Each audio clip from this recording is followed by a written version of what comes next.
So, let me tell you how the end of the world started. Yeah, it was wild. The president of Korea hopped on TV and told everyone that the world was about to end. Why? Because a massive asteroid had fallen on Japan. It turned people into zombies. Not just any zombies, real ones that wanted to eat your face off. So, people totally lost it. No one knew what to do or where to go. But get this. There was one dude who was actually ready for this insane situation.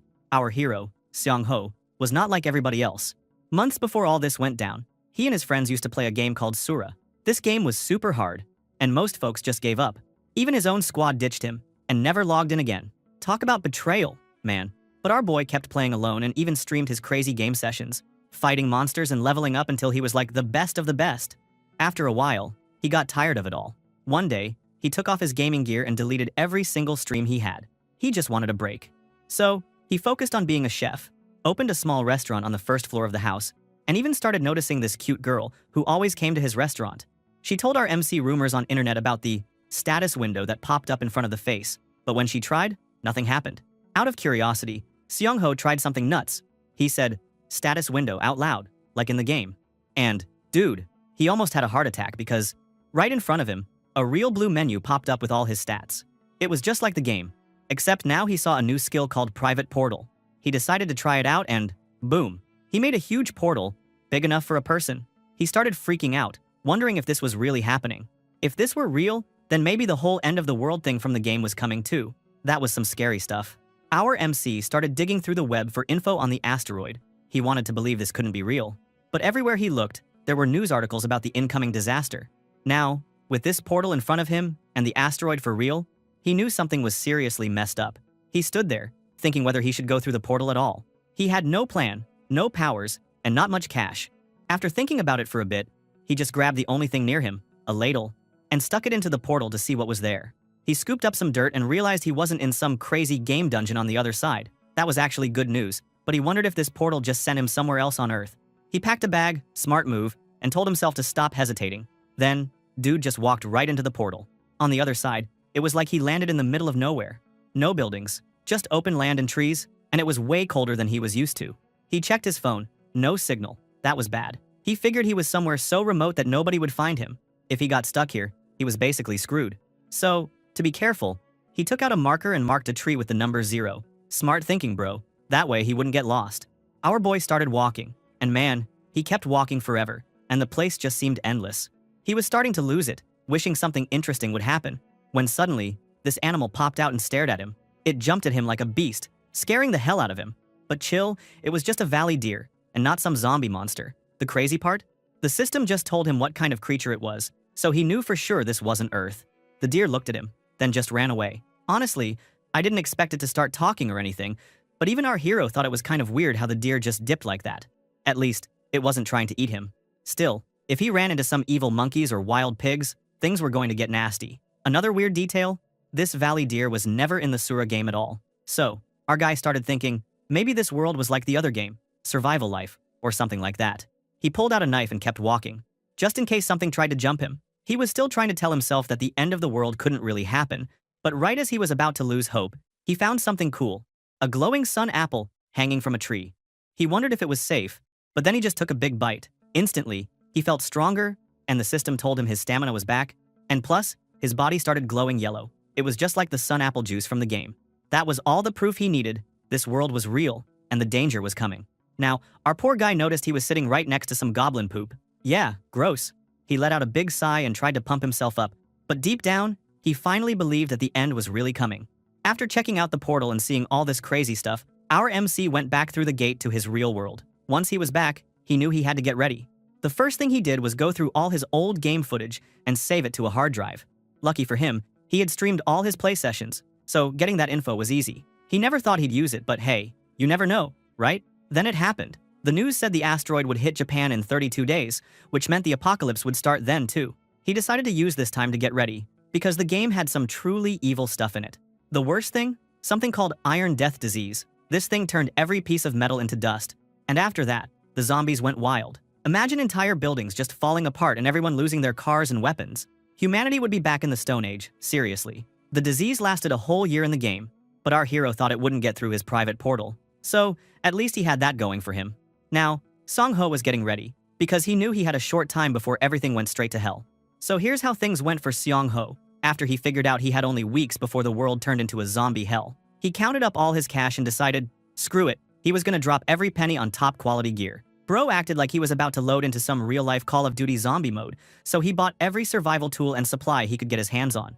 Late at night, he checked out the forums and just felt annoyed because a couple of idiots who woke up with powers already started using them to rob people and act wild. Yeah, people suck sometimes. The next morning, our MC went out again to buy even more stuff for his big mission. On the way home, he even picked up a hunting bow, just in case things got real. While he was hauling all this back, Seong-ho started thinking maybe he was overdoing it. Maybe he was just panicking for no reason and wasting all his hard-earned money. But he decided it'd be fine. He could always make that cash back if nothing happened. After finishing his shopping spree, he went home and threw up a little closed for remodeling sign on his shop. Then, just as he was lost in thought, he heard someone call out. It was this girl who totally looked like Cha Hyen from Solo Leveling, a real beauty. Her name was Mi Kyung, a regular of his shop. She looked worried about the shop being closed. Our bro told her it was just some remodeling work, but the girl teased him, asking if he had suddenly made it big and gotten rich. Seong-ho told her he had some work to finish and tried to leave, but she stopped him and clearly wanted to ask something. She chickened out at the last second though, got all embarrassed, and just turned around to go home. Bro was curious what her deal was, but decided not to force it. He headed back, telling himself he was done with distractions and would focus on what actually mattered. He really told himself he was going to ignore all the drama and get serious, for real. Then, he told his magic system, it's time to open the portal.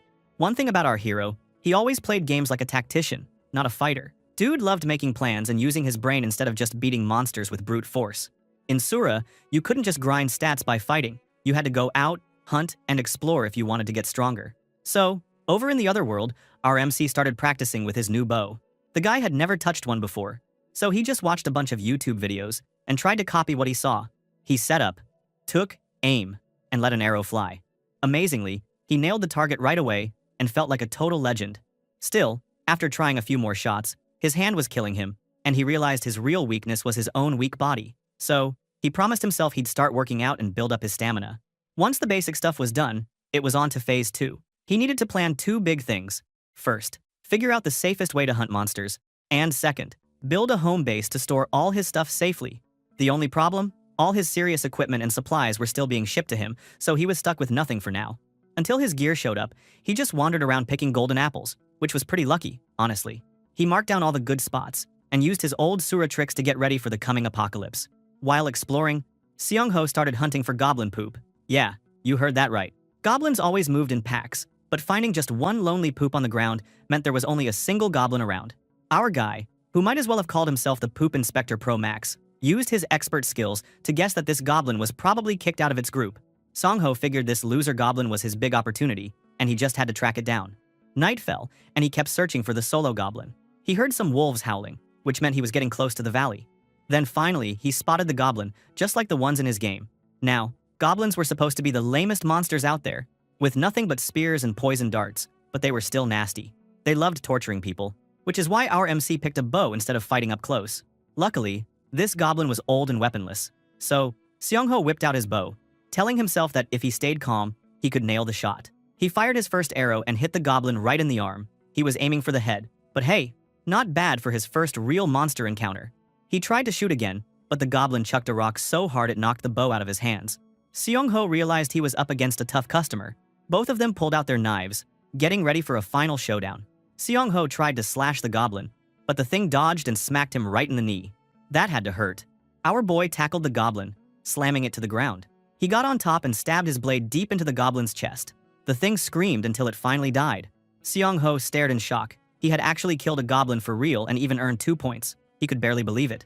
While catching his breath, he noticed some guaca powder and vegetable oil nearby. He remembered from the game that if you mix those together, you could make ointment. But first he had to move fast. If the other goblins found the dead body, they'd come after him, and leaving it out to rot would turn it into some freaky monster called a bone creeper. So, yeah, he didn't have time to mess around. Just then, Seong-ho spotted a pair of red trouts not far away. But before he could celebrate, his heart just about stopped. He looked up and saw the creepiest owl monster staring right at him.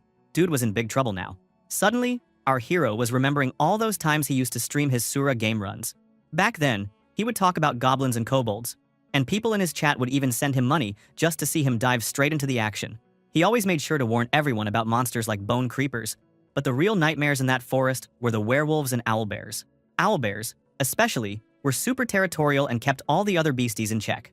Thinking about those days actually made our boy feel kind of warm inside. He even remembered some of his weird old chat friends, like Busangman, who cheered him on, and Barking Dog Dude, who only ever typed woof for some reason. Honestly, the internet is full of weirdos. But then, Seongho realized it was kind of weird to be thinking about the good old days right now, especially when he was staring down a creature that looked like a walking jump scare. This owlbear wasn't just terrifying, it was about to make him into a midnight snack. Still, our boy refused to panic. It was like those happy memories were telling him to focus up and use his brain. He started thinking fast, trying to come up with a plan. He knew from his game days that beasts were crazy strong and could rip anything apart. The only good news? This one wasn't attacking right away, which probably meant it wasn't even that hungry. But there was another problem. This was red trout territory. And now he was caught right in the middle of these two monsters' turf war. Not a great place to be, bro. Seongho told himself that he might be stuck in Kang Seongho's weak body, but deep down, he was still Kimbap Joa, the absolute pro. He gritted his teeth and decided he wasn't going down without a fight.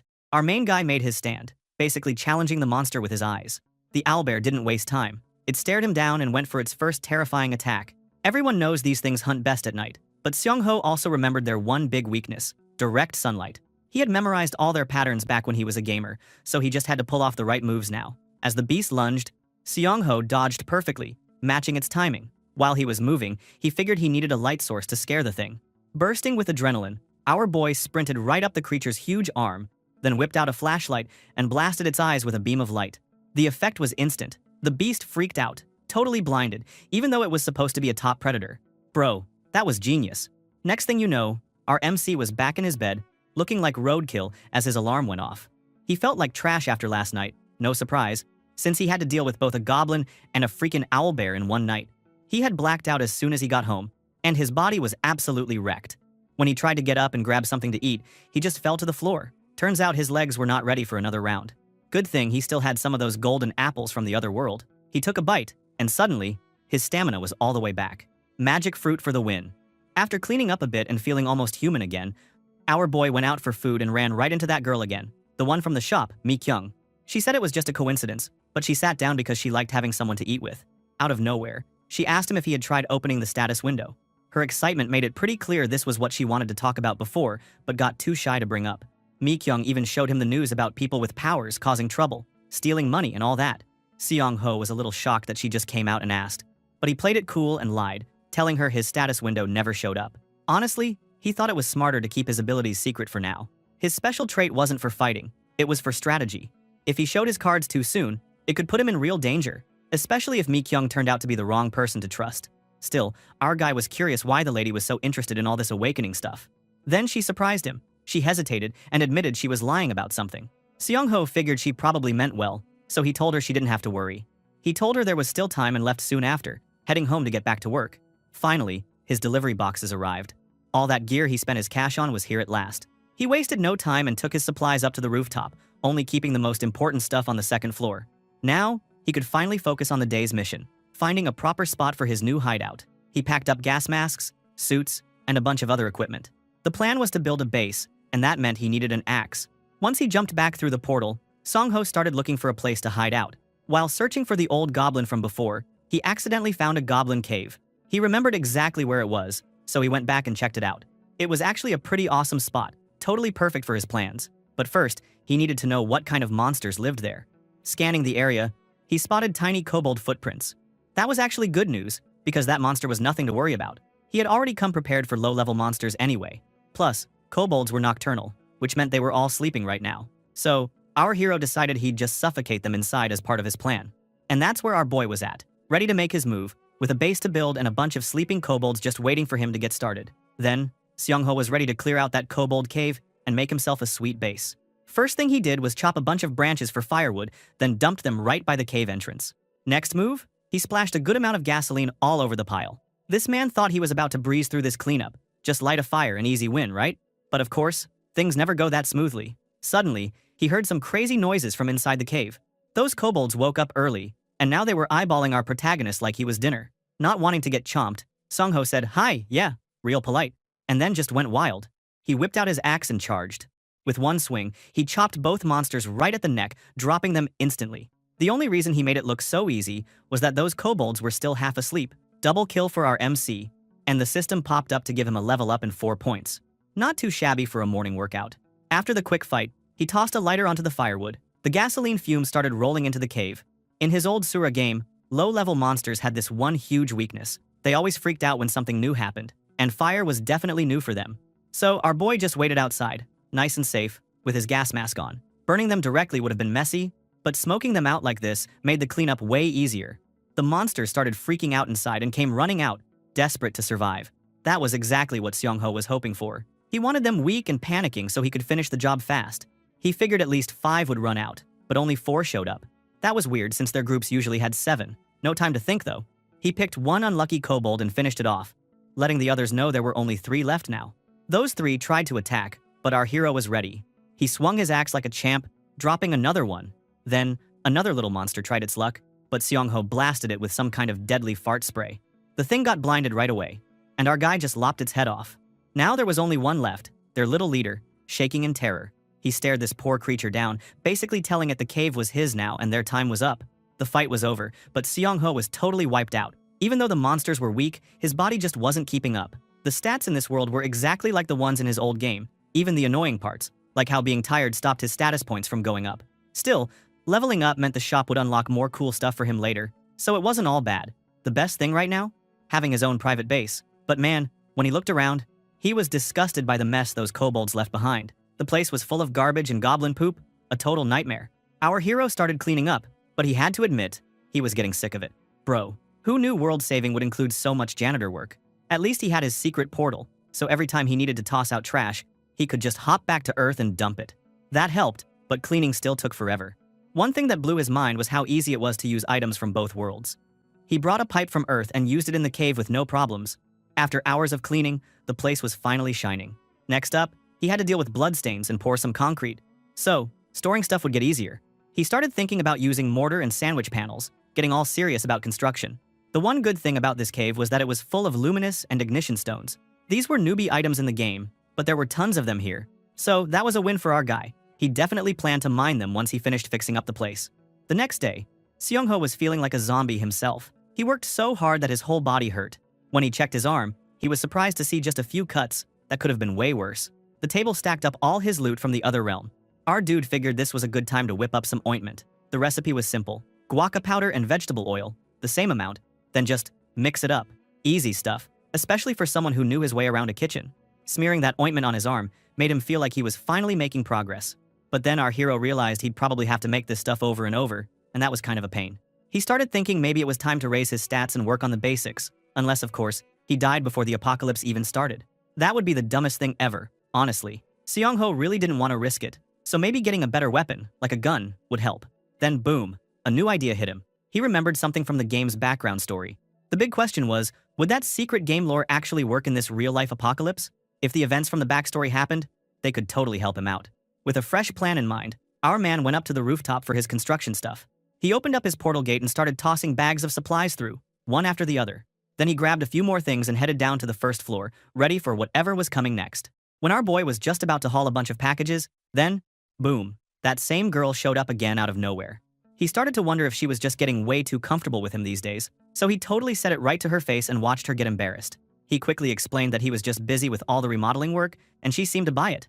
But then, she brought up something that kind of surprised him. She told him he hadn't come in for his regular haircut in 3 months. Our MC remembered, oh right, he actually did need one, especially since he was about to go exploring again. So, he dropped what he was doing and followed her to her hair shop. Now, if you saw him sitting in that chair, you'd think he looked like a shaggy rock star, all brooding and awkward. He said she should just shave it all off. Buzz cut time. No mercy. She was a little shocked, but she just did what he asked. While she cut his hair, she admitted she'd noticed his shoulders were getting broader, like he'd been hitting the gym or something. Honestly, no real girl would ever say that, but she did, so take the compliment, bro. Seong-ho just told her he'd been working out, trying to sound casual. While she worked, Mi-kyung started talking about the status window. She mentioned that it might be tied to the game Survival Life, and that the people called Awakeners were actually those who played the game at least once. Our protagonist acted clueless and just agreed with everything, but he was a little curious. So, he asked her where she was getting all this information.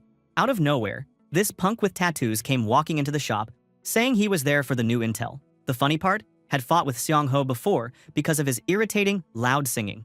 Our boy was instantly annoyed that this clown was the girl's source for all her game news.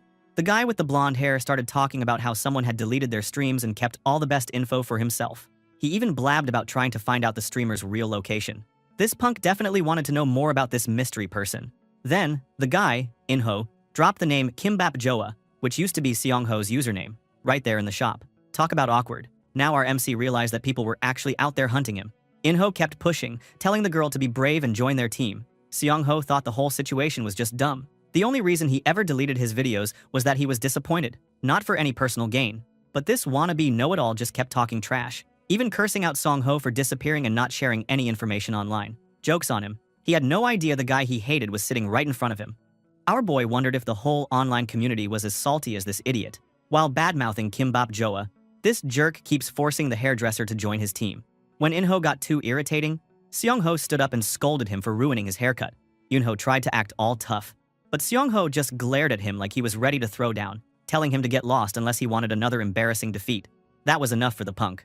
He bailed, and the girl said goodbye as he left, clearly relieved. When Seong-ho saw how stressed she looked, he asked for her number, but really, it was just because he thought this clown Inho might actually get her in trouble someday. That was some real-world safety thinking, right there. Back at home, our boy looked like a total model with his new buzz cut. He sat down and thought about his old username. So, he decided to look himself up on the forums.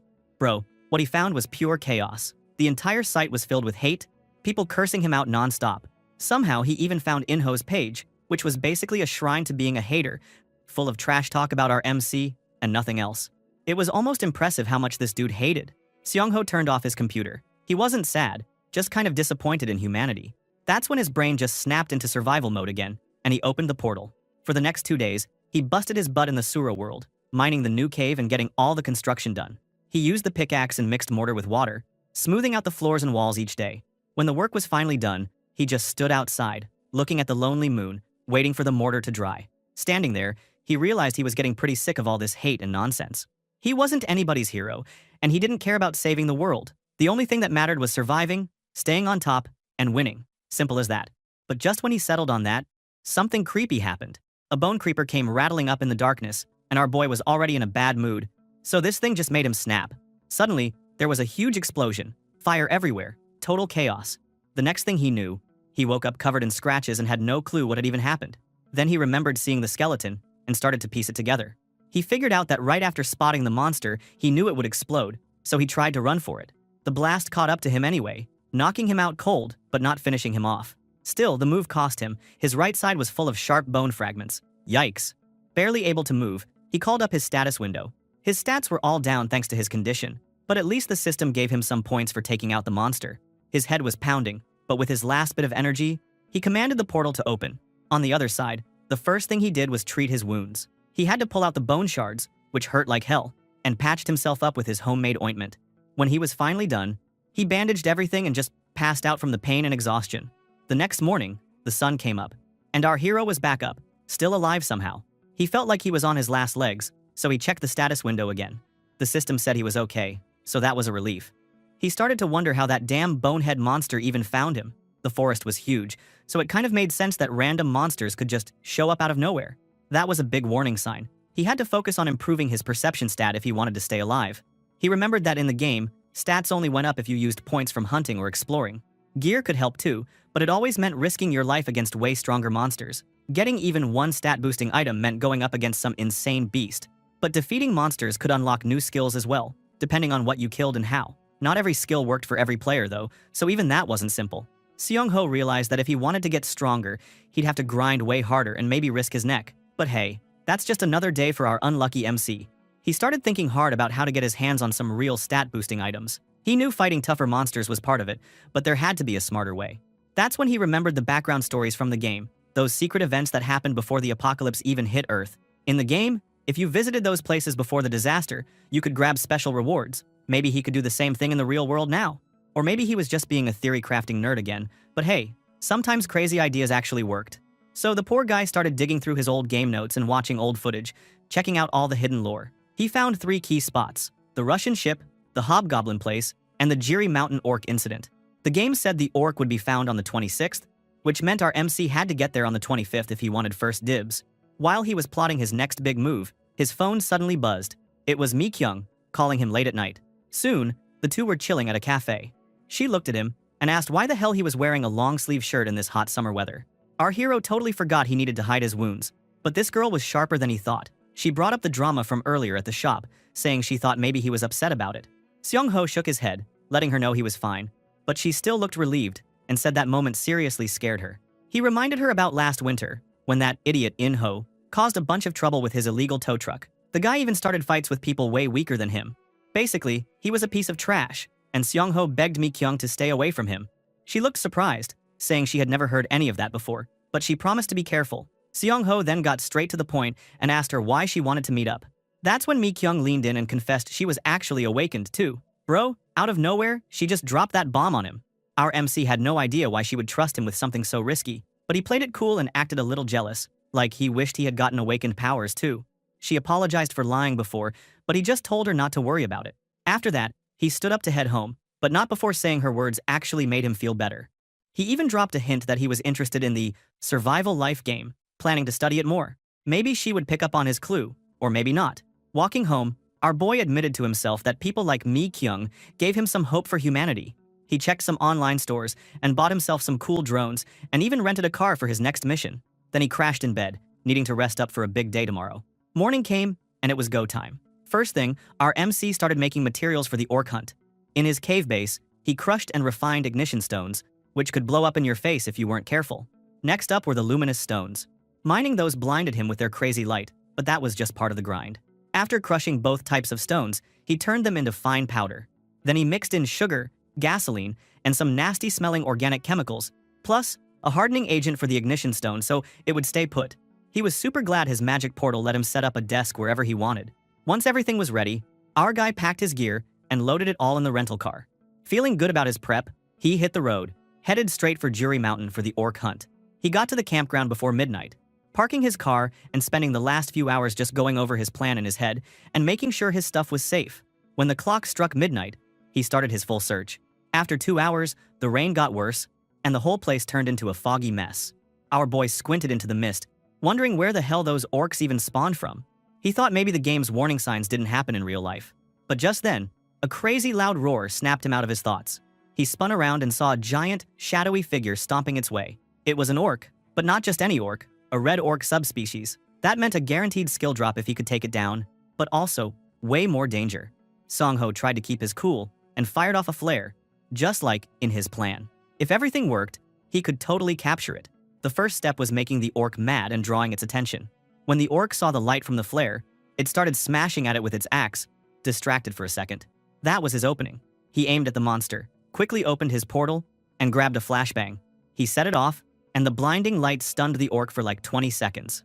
Now, it was a race against time. With the monster dazed, our boy took his chance. He slashed at the orc's muscles, weakening its movements. The orc screamed in rage and swung its giant axe at him, trying to smash him flat. But he ducked at the last second, dodging the attack, and then stabbed his knife right into the orc's foot. The beast dropped to its knees, howling in pain. As soon as their eyes were level, Seong-ho shoved his homemade flame can right down the orc's mouth.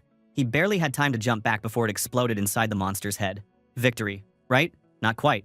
The orc's fist came flying out of nowhere and smashed him, sending him tumbling across the ground. That looked like it hurt, bro.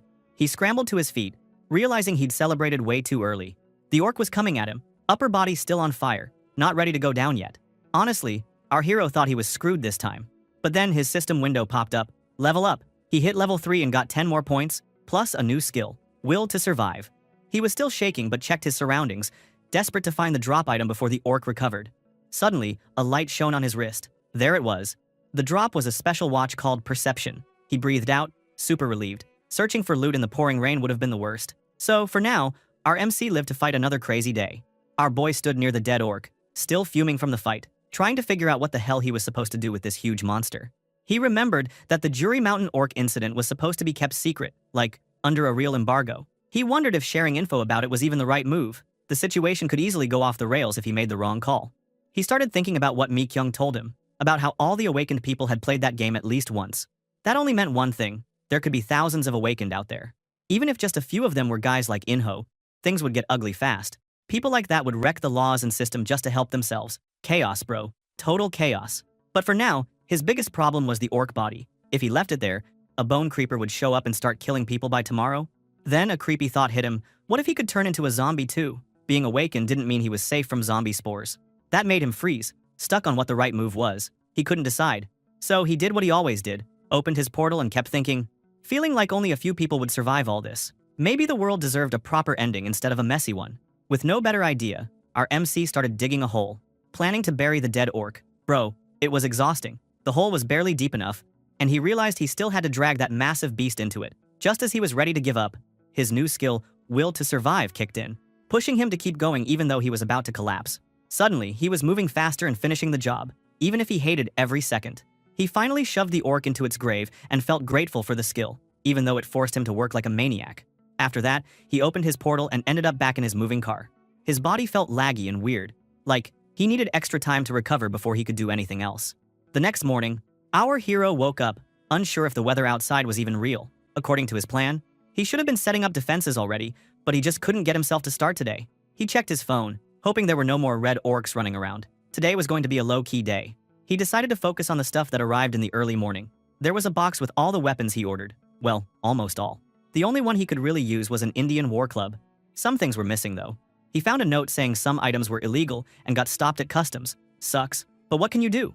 While he was figuring out what he had, another delivery van rolled up. He shouted just to leave it at his front door, but then someone knocked anyway. That was weird. He tried repeating himself, but when he opened the gate, it wasn't the delivery guy at all.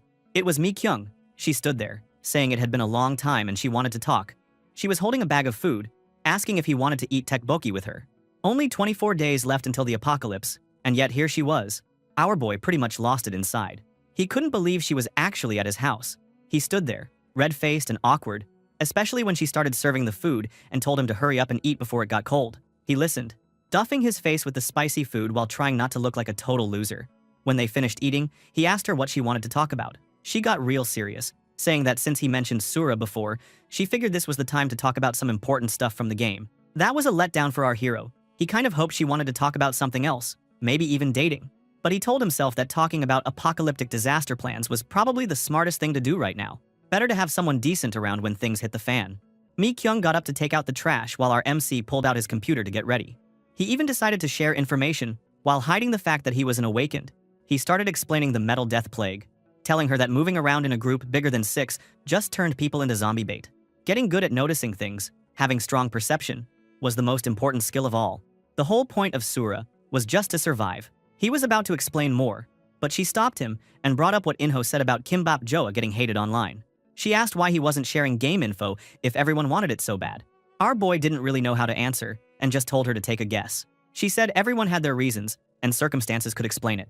She then told him that she turned down Inho's offer to join him. He wanted to know why. She pulled out her phone and showed him a recording of Inho and his friends talking about kidnapping a girl, like they were really creeps. It made Seongho angry just thinking about it. He told Mi Kyung that people's real selves would get exposed when the apocalypse finally hit. He warned her not to trust anyone, but then she surprised him by asking if they should team up and form a party. That question nearly made him choke. He couldn't just say yes. One of his goals was to reach level 10 and unlock the shop before the tutorial started, but in Asura, monster ranks get stronger if you level up. If she tagged along, she could end up getting killed in the worst way. He tried to laugh it off, asking what she would do if he turned into a zombie. She only smiled and said she would be fine, then used her power to pop over to his dining table in a second. She was showing off her trait, Blink. If he tried to bite her, all she had to do was teleport away. That left our MC totally impressed, but also worried. He told her not to show that to just anyone, but she said she trusted him. She grinned and said, if they didn't get turned into zombies, they'd make a great team. The next day, our boy spent some time near the trees, feeling kind of proud because making fences was way easier than he thought. He hammered down some support posts, wrapped barbed wire around them, and fixed everything together like he knew what he was doing. He even installed a few infrared sensors just to be extra safe. After he finished, he looked at his work and thought that, seriously, someone should give him a dexterity point for that effort. Dude was basically a builder now. He started walking back, finished up the mortar work, and managed to put together a defense wall. Then he got busy moving package after package, feeling half dead by the end. When he was finally done, he stood there measuring what to do next. But then out of nowhere, he sneezed and felt a chill. The cold from the other world was already hitting him, so he figured he needed to handle that fast. Just hiding in this world wasn't going to work forever if he turned into an ice cube over there. He looked at the cave entrance and realized that just hanging a curtain wouldn't cut it anymore. Nope, He needed to build a real gate. But every time he solved one problem, his to-do list just kept getting longer. Life of a survival pro, bro.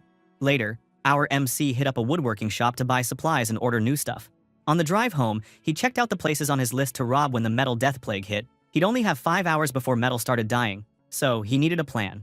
But while he was making his mental list, he suddenly ran into Hyungjun, the gym director guy he hadn't seen in forever. The guy was a divorcee and had a little kid. But today, Hyungjun looked rough, like the world just stomped on him. He started checking out our hero's body, joking that he looked like he was getting back in shape. That was awkward. Seong-ho asked what was going on with him, and this man replied that it should be obvious. He was upset because the world was ending. That stopped our boy in his tracks. He was surprised that Hyungjun knew the truth too. The beefcake asked if he believed the rumors, and our MC played it cool, pretending he hadn't awakened at all. Hyungjun sighed and said he hadn't awakened either. He explained that he didn't believe anything at first, but that changed fast when his friend suddenly started floating with his new superpower. Now that friend was off to the broadcasting station, trying to make money off his powers. Hyungjun made our boy sit beside him, and it hit the MC that soon, the whole world would know about the awakened people. Then, Hyungjun brought up something wild, the Yoido shootout. Our MC had no clue what he was talking about, since he never watched the news in the morning. His buddy insisted he check the news, but when Seong-ho tried, the post about the shootout got deleted right away. The media was totally getting controlled now. He explained the follow-up story, saying the news claimed it was just a deserter who started shooting. But the place was now closed off, and only the army and police could get close. Our boy suddenly felt like he had to get out of there, so he made up some excuse and ran home. He started freaking out, because the shootout happened right after the orc incident. It made it way too obvious to him, the government must be involved. Their reaction was just too suspicious.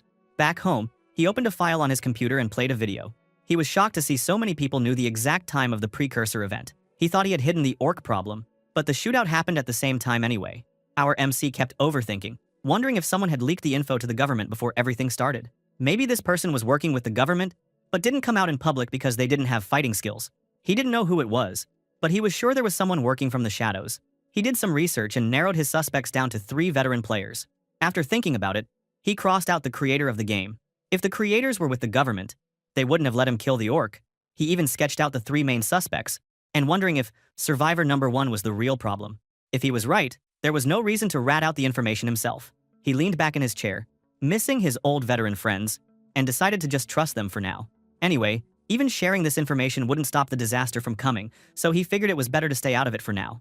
2 days later, our boy finally got his cave door built and his pantry all set up. The first shelter was finally done, which was a win. He installed 2 logistic trays and started drilling through the wall, but there was way less space than he hoped for. At least the basement was waterproofed now, so he just kept working on it a little at a time. He walked off, thinking he'd figure out the details when his body finished healing. For phase 2, he needed good maps, so he broke out his drone and put on his VR set. Flying the drone, he checked out the shelter from above and started exploring. He found snowy fields in the northwest and even an ocean down south, which was packed with prey and had no monsters. He decided he'd set up traps there to catch fish. He also studied the valley to learn what kinds of animals lived near the shelter. Suddenly, while flying the drone, he noticed the spot where he buried the owlbear. The body was gone. He wondered if the big furball monster from before ate it, but he couldn't be sure. There were tons of orc footprints around, so it was even more suspicious. He measured the distance between the valley and his shelter, about 1.5 kilometers, and realized his place might be way more dangerous than he thought, especially with goblins nearby. So, not wanting to lose his drone, he brought it back to the shelter. At least now he had a good map and knew which animals were in the forest. Life was about to get even crazier, but hey, at least he was prepared, sort of. Without further ado, he had to check out all the new areas he found on his drone map. He started with the closest swamp, hoping he could start a little farm there. But just as he was getting ready, the infrared sensors went off. He didn't even have to guess. Those footsteps on the ground were classic goblin tracks. Our MC had already been expecting this, so he was actually kind of excited. Maybe it was, thanks to his new perception skill, but every tiny sound was super clear now. He waited for a bit, staying hidden, and soon he spotted a couple of goblins without them seeing him. Dude, this was the perfect chance to ambush them. He got his bow ready, aimed his arrow straight at a goblin's head, and let it fly. That goblin dropped instantly, but the others saw him and started charging in like idiots. Still, they were basically free points for our boy. He took down 4 of them with no problem. Then, he went after the last group, but these guys managed to surround him. That was a bad situation, but he was ready. He pulled a flashbang, and as soon as he threw it down, the goblins saw it, and they all dropped to their knees like someone just unplugged their brains. While they were down, the poor goblins didn't stand a chance. Our MC chopped their heads right off making use of their exhaustion. Even he couldn't believe how easy it was. He kinda amazed by himself there.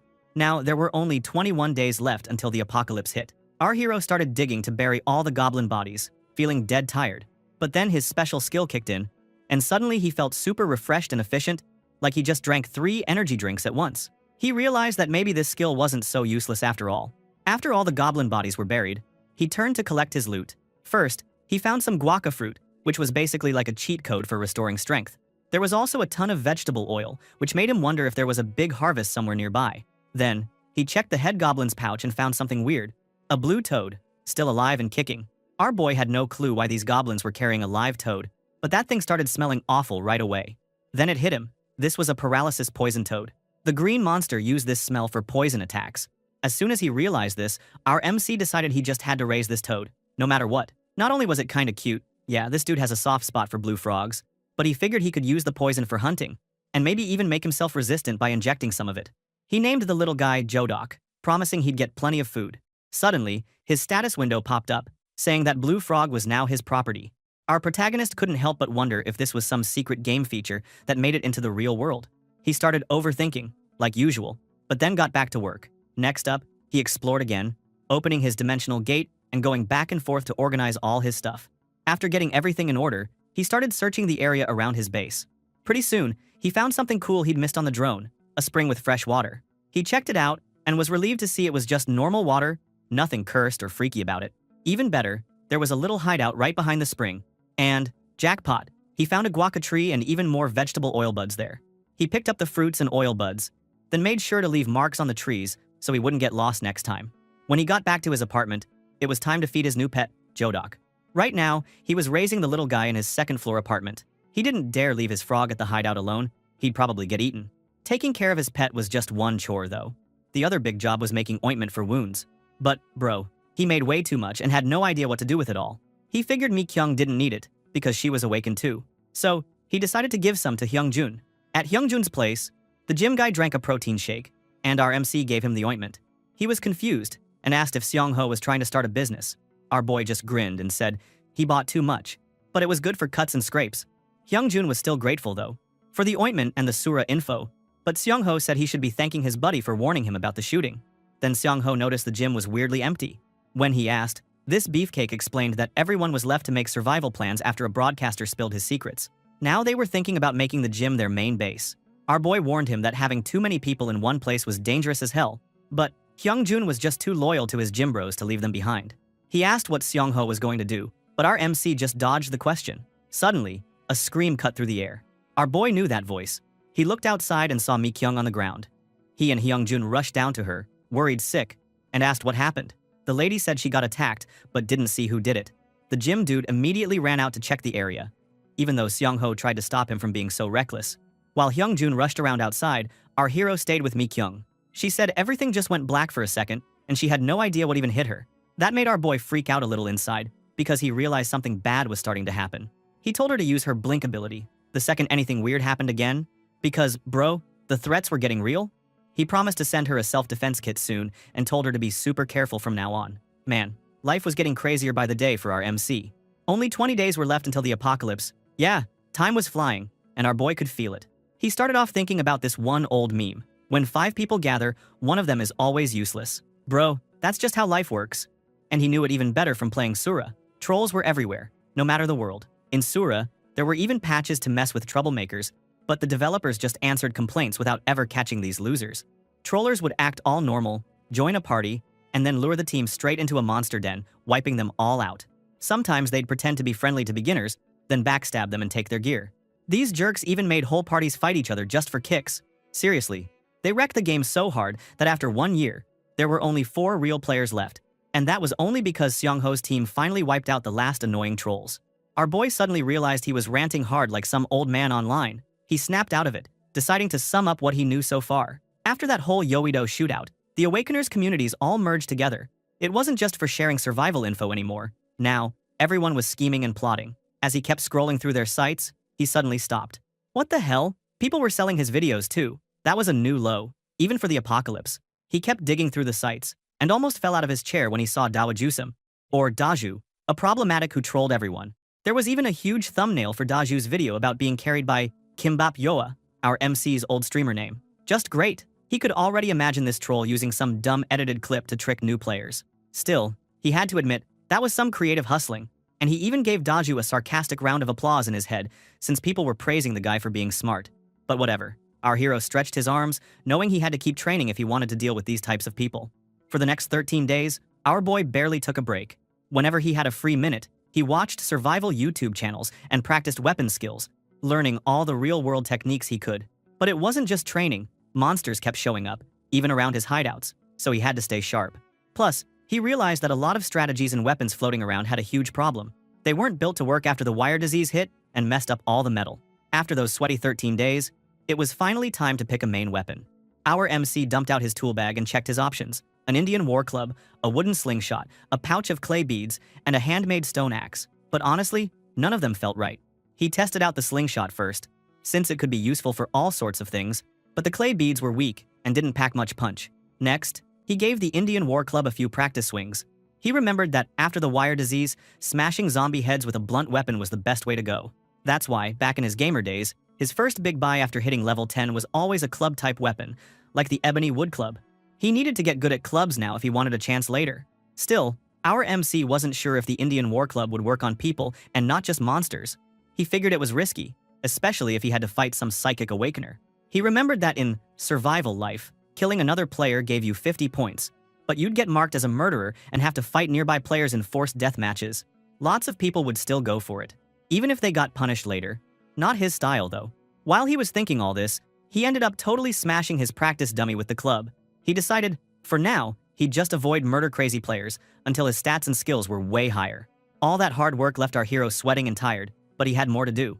He was just about to start dismantling the shop for good when he froze. There was a wolf howl close by. That freaked him out. Was there a wolf hurt near his secret base? He went outside to check and saw the thing up close. It was huge, way bigger than any normal wolf. Seriously, he could probably ride the thing if he wanted. The system popped up and told him this was a gray wolf. But something was weird. The wolf wasn't breathing. He thought maybe it was a stray, or maybe it wandered over after getting attacked. He got closer to look at its wounds. Out of nowhere, a little wolf pup headbutted him in the back. Our boy finally understood. The big dead wolf was the mom, and this little wolf was standing guard, trying to protect her. He was totally stuck. He couldn't just push the pup away by force, so he grabbed a shovel and started digging a grave for the mother. While he worked, the pup curled up next to its mom and fell asleep, triggering a flashback for our MC to his own childhood and to Mongchi, the dog he used to have. Once he finished the hole, he gently picked up the little wolf and quietly explained that its mom would be sleeping here from now on. He promised the pup could visit her anytime, and he even planned to make a special dog hole in the hideout door just for that. Then, he handed the pup a piece of meat and told it that he'd always make sure it had food until it grew strong. All he asked in return was help with sniffing things out using its wild nose. The pup made a happy sound, which was all the answer he needed. Our MC gave it a name, Dingo, and gave it a good head pat. Right away, the system went ding and told him he'd successfully bonded with the gray wolf, and this puppy was now officially his property. Now, there were 19 days left. Training started immediately. Every day, our hero worked with his dog, teaching it all kinds of commands. When he asked for a paw, Dingo put it on his hand. He told it to turn, sit, lie, down, or stay, and the puppy listened perfectly. He even tossed a big bone, and Dingo jumped up and caught it like a pro. Our boy was proud as hell. This wolf was a fast learner, probably thanks to being from another world or whatever. He knew that with Dingo's crazy sense of smell, his life just got a lot safer. He kissed our dog and was about to say something when his phone suddenly rang. Checking the message, he saw it was from Hyungjun, telling him to look up levitation online. That was weird, but he did it anyway. He found a top-ranked article about someone called the First Superhuman, who claimed zombies and monsters were coming and that the world was going to end. People in the comments didn't believe it, saying the news channel was just fishing for clicks. Most of the regular folks were clueless, but the awakeners in the comment section were definitely freaking out. Our boy couldn't help but laugh. Some people got mad when info was kept secret, but others blew up when everything got shared. Humans, bro. He started wondering what the government would do next. He figured they'd step in sooner or later, especially after the next big event, the Hobgoblin warning. But honestly, our MC had no time for that drama. He knew he had to stay focused, keep training, and stick close to Dingo, because the end of the world was not waiting for anybody. Our boy was not about to waste a single second. He looked at Dingo and told him that starting today, they were going to explore together. Deep inside, he knew he had to prepare for everything if he wanted to survive. And, dude, His puppy seemed totally down for it. A little later, the two of them went through the portal into that wild, other world. While they walked, our protagonist started thinking about why he was bringing his new wolf buddy along for this interdimensional adventure. He let Dingo sniff a tiny pouch, then told him to find it. The first reason was all about the upcoming hobgoblin event. He needed it to get super familiar with the scent of goblins so that the puppy could track them down later. Dingo was all business, he barked, after finding the corpse hidden deep in a mound. Our MC was seriously proud. His little guy had found it just by catching a whiff that was barely there. But, hey, that wasn't the only reason for this exploration. The second reason was to see if his dog could keep his cool during real fights and listen to commands. So he gave a signal, and the pup shot forward like, wow, total pro energy. Dingo went straight for a rabbit out on the grass and nailed it. Our hero gave him a ton of praise for that. The third reason, he wanted to see if actual hunting was possible in this world. When Seong-ho came over to check Dingo's catch, he saw that the rabbit was way bigger than normal and had some strong claws. Definitely not your average bunny. After that, the two explorers kept going, just wandering and learning. As they moved along, our MC started wondering what Dingo's mental stats would look like if the system showed them. He figured he could check that out for himself, so he headed toward the valley. Then, boom, a system window popped up, saying that Puppy's health had gone up by 1. That was nuts, because he remembered back in his streamer days as Kimbap Yoa, his own health stat was 170, and Dingo was already growing so fast. Suddenly, his dog started coughing, and our poor guy got worried, rushing over to give him some water. He gently reminded his partner not to run off alone into the woods. While Dingo drank, our MC's eyes landed on a massive green pepper growing nearby, and he started thinking maybe the pup had tried to eat that. The system helpfully told him it was called a bull pepper. Song-ho was pumped to find something like that in the wild, and gave Dingo a thumbs up, promising to hook him up with more treats later. He got down and started digging to harvest the bull pepper. They set off again for one last hunt. This time, the two of them sat on some rocks at the edge of a stream, just chilling for a moment. Dingo didn't smell anything weird or dangerous this time. Our hero knew the red trout in that stream weren't monsters and wouldn't drop items or points, but he figured the experience would be good for his young buddy all the same. After the hunt was done, he made up his mind to finish prepping for Phase 2 and then head home. The next day, he totally demolished his restaurant. The manager from the demo company was there, telling our MC to contact them within 3 days if there was any problem with the repairs. Our protagonist thanked the guy, honestly grateful that everything started so early. As he looked around at the wreckage, he felt a bit sad, but he knew it had to be done. When he stepped inside, he figured all the shops would get looted after the apocalypse anyway. And, bro, he'd probably do the same if he were desperate. He didn't blame anyone. While Seong-ho was cleaning up, Hyung-jun showed up behind him, checking out the empty place. His buddy said he'd done the same, left only the bare minimum stuff in his own shop. Our hero wondered out loud why Hyung-jun was even there. But, instead of answering, that guy snapped his fingers hard on Seong-ho's forehead, annoyed that he'd disappeared yesterday without saying anything. He said he came just to make sure our MC was still alive. Meanwhile, Dingo watched Hyung-jun with cold, suspicious eyes. Hyung-jun asked if Seong-ho always had a dog, but our boy explained that his old dog was gone, and this was his new pet. His friend called the puppy adorable. Still, our MC kept pushing, asking again why Hyung-jun was really there. Finally, this dude admitted he was worried, but he also dropped a big reveal. He had found out who was behind the attack on Mi-kyung. Now there were only 17 days left until the world went crazy. The two of them sat down to talk. Hyung-jun told Seong-ho that Kim Chul-jun, the guy who always wore a hat, was leading the party that was after Mi-kyung. That annoying tow truck driver was also with them. His friend pointed toward the mountains and asked if our hero knew the spot where the redevelopment stopped, adding that the party's base was right there. Our boy couldn't help but wonder how Hyung-jun got all this info, so that man explained that everything just lined up.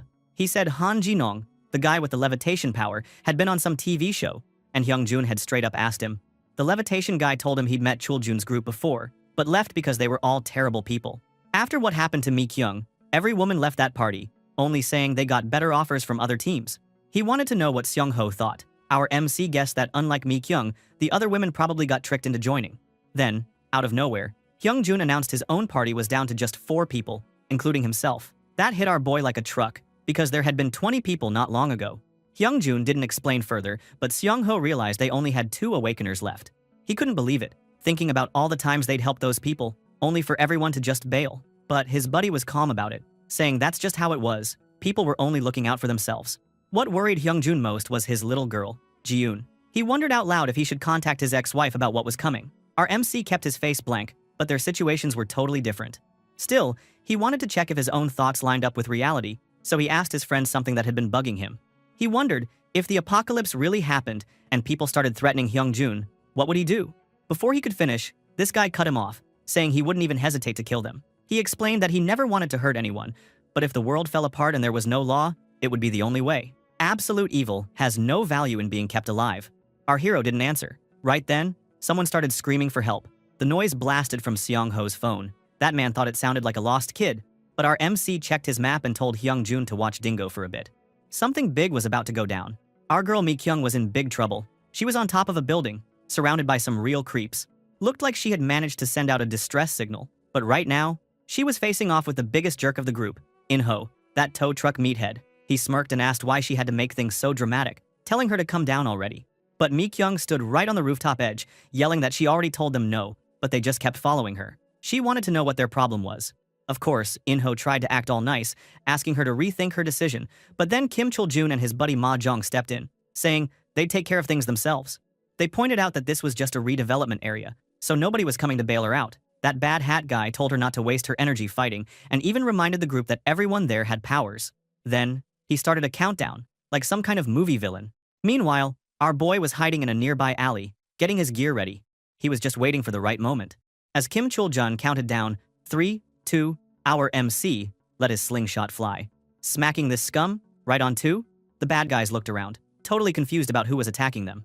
That's when our protagonist stepped out, rocking a helmet and ready to throw hands.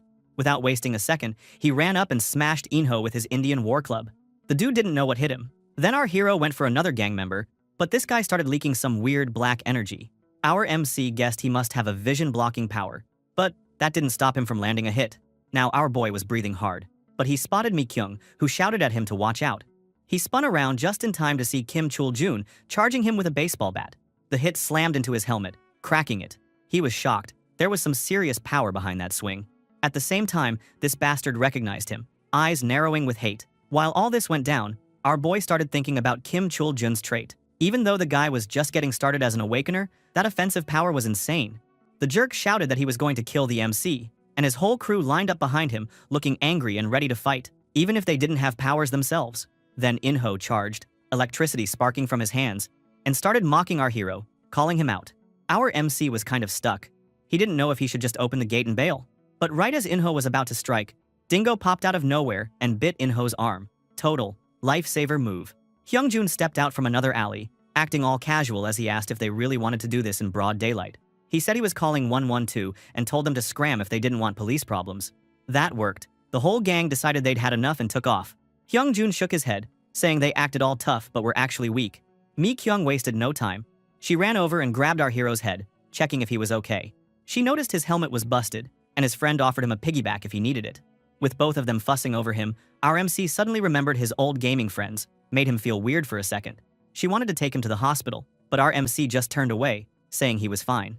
Then he looked at Hyung-jun and asked if they could make Mi-kyung part of their team. This man said he was cool with it if the lady agreed, and she jumped right in, saying she was down. The hero said he had stuff to do and left. But Hyung-jun and Mi-kyung were left behind, confused about why he was acting so distant. Back at home, our protagonist tried to keep his emotions together and focused on planning for phase 2 of his survival setup. He felt a little bad for leaving his friends like that, but after seeing his friends together, he finally thought maybe he could trust them with his real secrets. It didn't matter right now though. He already made his choice. If he wanted to make the most out of his dimensional gate, he had to level up and grind for items and skills as fast as possible. After fighting that mountain gang, the thought, crush them with item power, was stuck in his head even more. He also realized that if he kept on leveling up solo, there would be a huge gap between him and his team. Monsters that respawned around him would be way stronger. That could make things super hard for Mi-kyung and Hyung-jun if they tried to team up later. Still, he kept working, pushing himself until he finished installing a wood-burning stove in his hideout.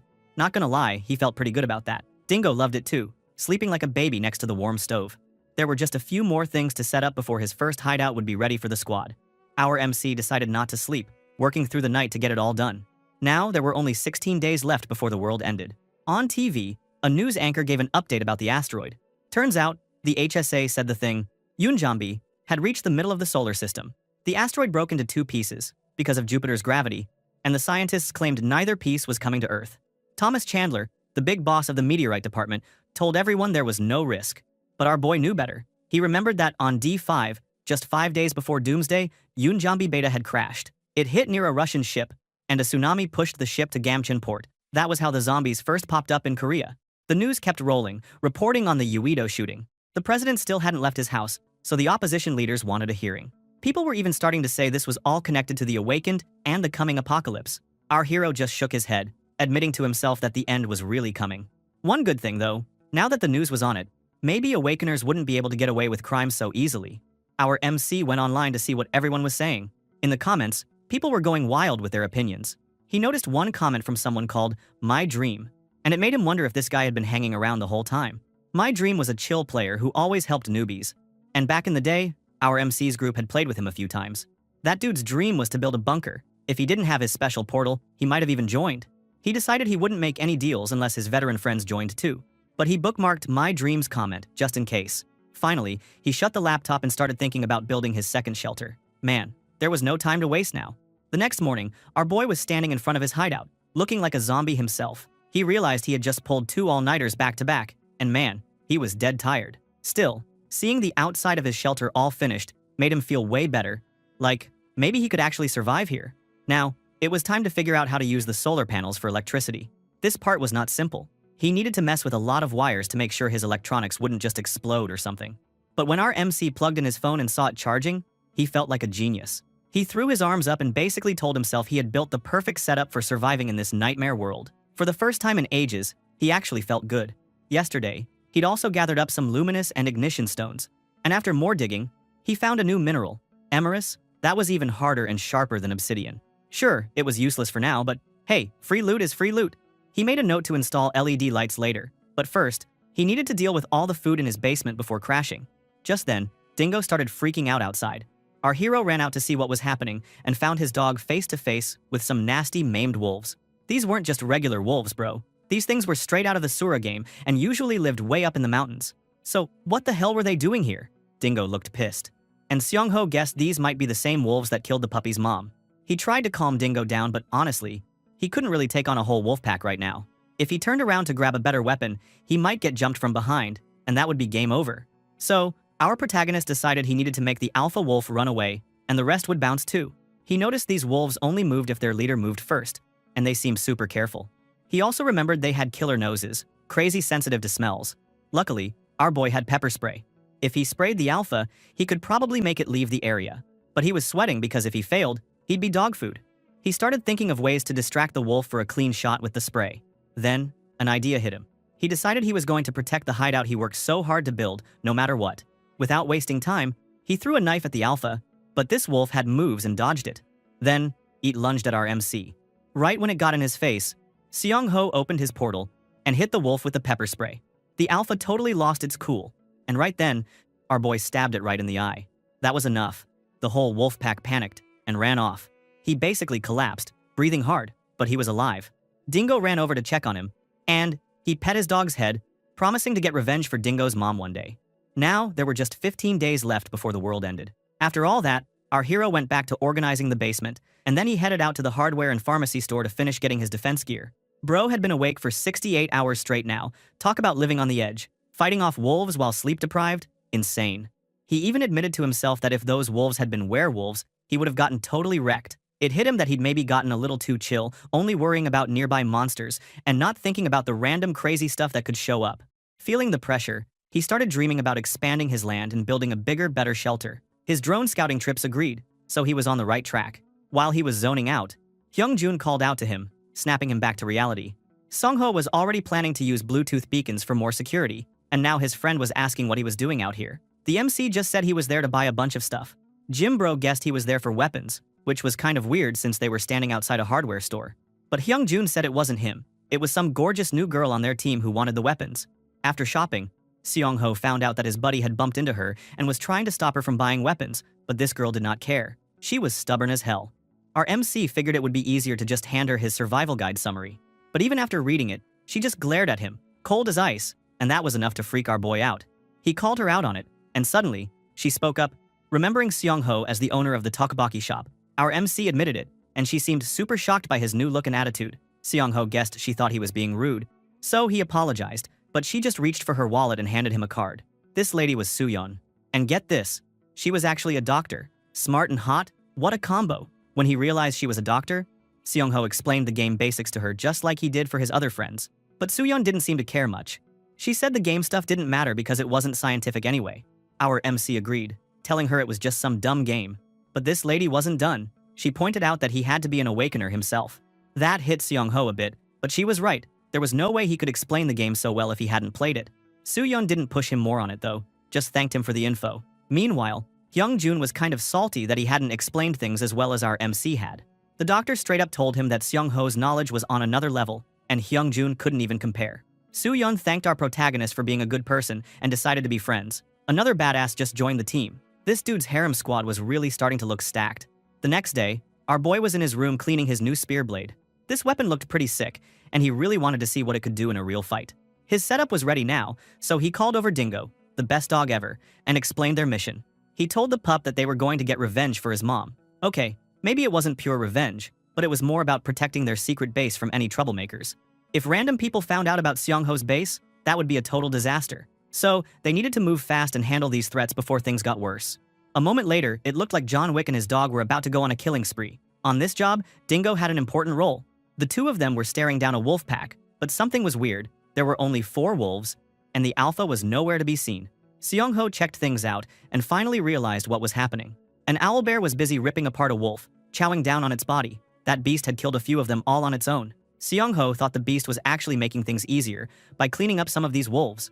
Here's the deal with these wolf packs. If the alpha dies, the whole group falls apart. They lose their leader, get super confused, and all their teamwork just vanishes. Our MC saw his chance. This was the perfect moment to pick them off one by one before they could regroup.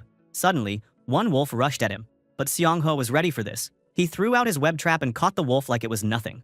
The wild, scary wolf was now more like a scared puppy, whimpering like it was about to get eaten. But our hero was all business. He finished the wolf off with his spear, not wasting time. Yeah, maybe that sounded a little cold, but bro had a mission to do. That gave him 3 points. Nice. Now, the other 3 wolves noticed him and started to get crazy aggressive. They came at him together, 2 flanking from the sides and 1 jumping down from above like some parkour assassin. But our boy was not stressed. He blasted one with bug spray and dropped it, but the other 2 still came at him from both sides. The one on the right got a spear straight to the gut. The last wolf tried to use this opening to attack from behind, but Dingo came in clutch, tackling the wolf to protect his human bro. With another wolf down, Seong-ho got 3 more points. Now our MC got a little intense, kind of scary, and told himself he just needed to stab each one until none were left. Honestly, he wasn't the one in danger here. He was the danger. With all those wolves taken out, Seong-ho hit level 5. That's when things started getting spicy. His special gate ability got a buff. He checked it out and found 2 new features. First, his gate was now invisible to everyone else. Second, there was a new projection thing that let him hear sounds from any location he picked. To test it, he used his gate. This time, he could see right into his own house without having to step through. The transparency worked too, so nobody would ever notice his portal again. He used to worry he might accidentally jump into a dungeon without knowing if it was safe, but now, with the projection effect, he could scout first and stay safe. It looked like hitting level 5 actually gave him a big upgrade. He started to think maybe even these lower levels had cool hidden rewards. But whatever, he still had plenty to do, like burying all these wolf bodies before they caused more trouble. 2 days after dealing with the wolves, our boy checked off a ton of stuff from his to-do list. First, he went back to the other world and used his drone to scout a 1-kilometer zone. He found all sorts of animals, but nothing dangerous. No goblins, no kobolds, nothing. That made him feel a lot better about the area being safe for now. Next up, Seong-ho wanted info about a goblin nest about 30 kilometers away. This nest could have a bunch of hobgoblins, and fighting those guys would be tough as hell. But now that he felt confident his own spot was safe, he figured it was time to expand. Bro basically turned into Chainsaw Man, with Dingo as his pochita, chopping down trees and clearing land to make his hideout bigger and stronger. That puppy was the MVP, helping to mark out a big circle for the new border. Our MC played it super safe by adding not just 1, but 2 layers of barbed wire and even starting a moat. He was planning to dig it 2 meters deeper to make any invader's life miserable. While working, he used his fancy projected portal to watch TV and keep up with real-world news. The government was now saying they would do a real investigation into awakened people. Back in the real world, Seong-ho kept busy buying more materials from hardware stores. He even hit up a bunch of home renovation shops for toolkits. On his way home, he checked out Kim Chul-jun's gang's hideout just in case. But that wasn't enough for this guy. He also went out of his way to rent a motorcycle and a mini excavator, thinking he could use those when he got more training. And let's not forget the blue toad. This little dude kept helping out. He carefully injected himself with small doses of its poison to build up resistance, and soon he had enough poison to combine with a weapon. Then, back in his room, something wild happened. He found out that Survivor 1, his old gaming buddy with like 4,500 hours in the game, had joined the Apocalypse mission. That news got Seong-ho thinking hard. He started suspecting that the Yeouido shootout, the government's weird control of the media, and even the president hiding out all pointed to a bigger plot. He guessed that Survivor 1 was working with the president, trading game info for some huge, safe shelter. Survivor 1 always picked the highest value targets to team up with. It was complicated. Seong-ho wondered if it was all just a bluff, but My Dream didn't fit into this plan. All this thinking was starting to give our poor guy a headache. Still, he made a decision. If Survivor 1 and My Dream were working together, then it was time for Seong-ho to switch up his game plan too. The next day, our boy was up to some sneaky business again. He needed to make a new VR score and a fake ID, hoping someone named My Dream would answer. He kind of joked that these gamers never have jobs, so maybe this guy would reply fast. And guess what? He was totally right. Mysterious guy answered almost instantly. Bro was probably glued to his computer all day. But Seong-ho wasn't sure if this dude was for real, so he wanted to meet him in VR and check him out face to face. They both loaded into this weird white room, which was straight out of some anime. My Dream came in already annoyed because Seong-ho was using a new fake name and, to make things worse, wore a dumb duck face mask. That man complained about it, but our MC just shrugged it off. He didn't care, and honestly, he enjoyed making the other guy mad. My Dream figured that anyone hiding their face like this must be a veteran gamer. Still, he needed to test him first. He hit Seong-ho with 3 tough questions to see if he really knew his stuff. First, he asked about the maximum jump height of a werewolf. Our boy answered right away, 3 meters. Then, he wanted to know an owlbear's weakness. Seong-ho said, bright light, without even thinking about it. The last question was about how zombies evolve. Our MC explained that these zombies didn't spread infection, like in movies. Instead, they ate nutrients to get stronger, turning into ghouls. And sometimes they even became enhanced zombies before that. My Dream was impressed. But then he dropped a surprise 4th question, even though he said 3 was enough.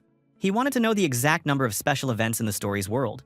Seong-ho was not about to give away all his secrets and refused.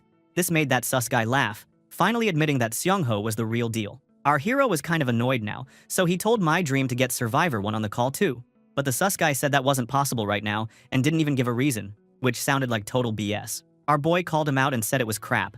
Suddenly, My Dream acted all mysterious, tipping his imaginary hat and hinting that something big was about to go down.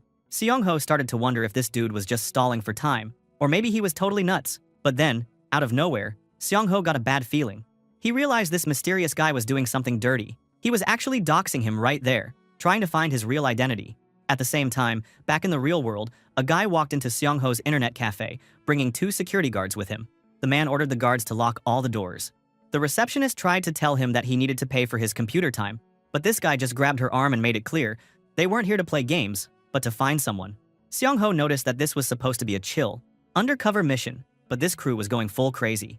To make things even weirder, the dude had a power like Lelouch from Code Geass, meaning he could actually mind control people. Yeah, that was bad news for our protagonist. Now, our boy was in big trouble and needed to get out, fast. So, he ran into the restroom and used his dimensional gate ability. Meanwhile, My Dream and his guys were going around the cafe, using their mind power on everyone, hunting for Seong-ho. They went through every spot and finally reached the restroom, thinking he must be hiding there. This dude was cocky, sure, but he could catch an assassin hiding in a stall. He even joked in his head that maybe he'd just find a random dude taking a dump. To check for any tricks, My Dream splashed water around the bathroom, hoping it would reveal anything invisible, and waved his hands all over, searching for something weird. The wild part was that our MC had actually opened his portal right against the wall, so My Dream was basically staring right at it, but the guy couldn't see a thing. After checking everything, this man admitted that Seong-ho was definitely not using stealth skills, so maybe he was someone who could move or teleport instead.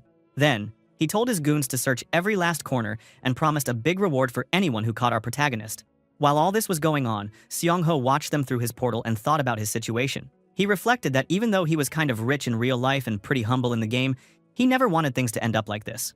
But he also realized that My Dream had made everything clear. He'd been stuck trying to decide what kind of person to be, but now, thanks to this mess, he knew.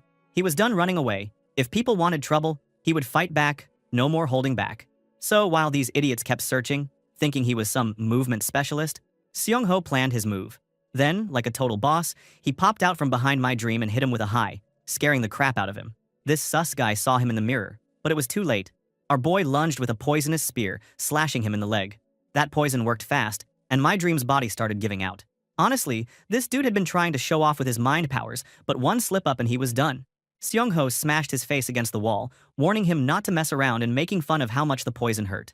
Every time my dream tried to say something, he just shut him down, telling him to keep quiet. He gripped his blade, explained that the apocalypse hadn't even started yet, and neither had the real murder system. Then, he cut the guy's gun off his belt and got really serious. He said that killing this guy right now wouldn't even get him in trouble. The blade hovered next to the guy's neck, but my dream finally got the message and shut up. With the poison working, the mysterious guy's body just flopped down even though he was still awake. He was completely helpless, like a monster ready to be farmed for loot. Seong-ho started his own interrogation and wanted to know why this guy tried to sell out Survivor 1 and target innocent people. Now, the hunter was just prey. My dream could only curse at him. So, our hero stole his gun and warned him that this was what happens if you even think about capturing him. He finished by telling the guy that if they ever ran into each other again, he wouldn't hold back. He'd kill him. Then, he slipped out of the cafe long before My Dream's gang even realized what had happened. Back at his own place, our hero finally got a chance to breathe. He didn't waste any time. He jumped straight into his portal and went to the other world. There, he sat down and took apart the gun he stole from that mind control jerk. While he worked, he checked the guy's ID. Turns out, this dude's real name was Kwon Kyung-jun. He was in his late 30s, managed a whole golf club, and even secretly ran 3 bunkers through his business. Not only that, but bro was also some kind of sugar daddy, which explained how he got all the good stuff. Seong-ho figured that anyone like Kwon, who'd spent thousands of hours in the Asura game, probably had a busted power. Mind control was the obvious guess. That sort of skill was no joke.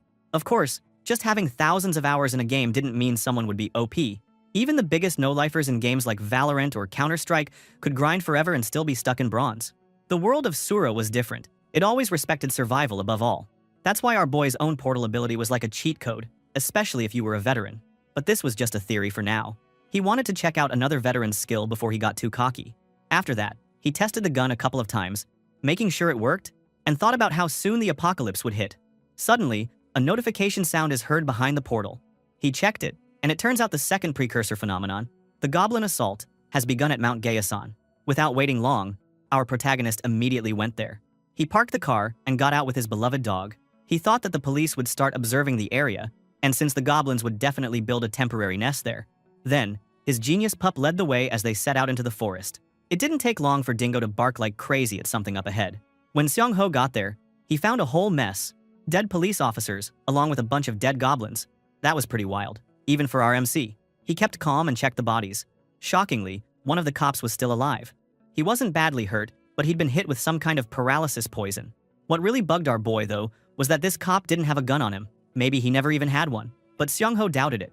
He moved both bodies together and told the poor guys to chill there for 30 minutes, since the paralysis would wear off by then. Then, he peeped at the goblin corpses and noticed a bunch of bullet holes. So, the cops definitely had a gun at some point. So what the hell happened to it? After thinking for a while, our hero realized this was probably the work of a gold goblin, a rare monster that stole stuff. Instead of getting freaked out, he got hyped. That was exactly the kind of monster he wanted to hunt down himself. With a new plan in his head, he used his phone to call emergency services, left a note with the exact location, and even added instructions for someone to bury the goblin bodies. Monsters were already showing up in public, so there was no point trying to play ninja anymore. Right now, it was all about time, and this little goblin thief might actually help him out if he played it smart. Meanwhile, not too far away, another group was fighting for their lives. A regular dude who didn't even have powers was swinging at a goblin but missing hard. The goblin dodged and took off. Their squad still had 3 goblins left to deal with. The powerless guy started whining to his captain, wondering why the hell he was playing the tanker when he had 0 abilities. The captain, who did have some kind of psychokinesis, wasn't too worried. He had a pile of rocks ready and started chucking them at the goblins, smashing one up pretty good. The regular guy wanted to know when their backup was coming. But the captain said the rest of the party went up Gasan Mountain and got blocked from climbing up. This was super bad news for the little guy. He wanted to run, but his captain said they had to keep going.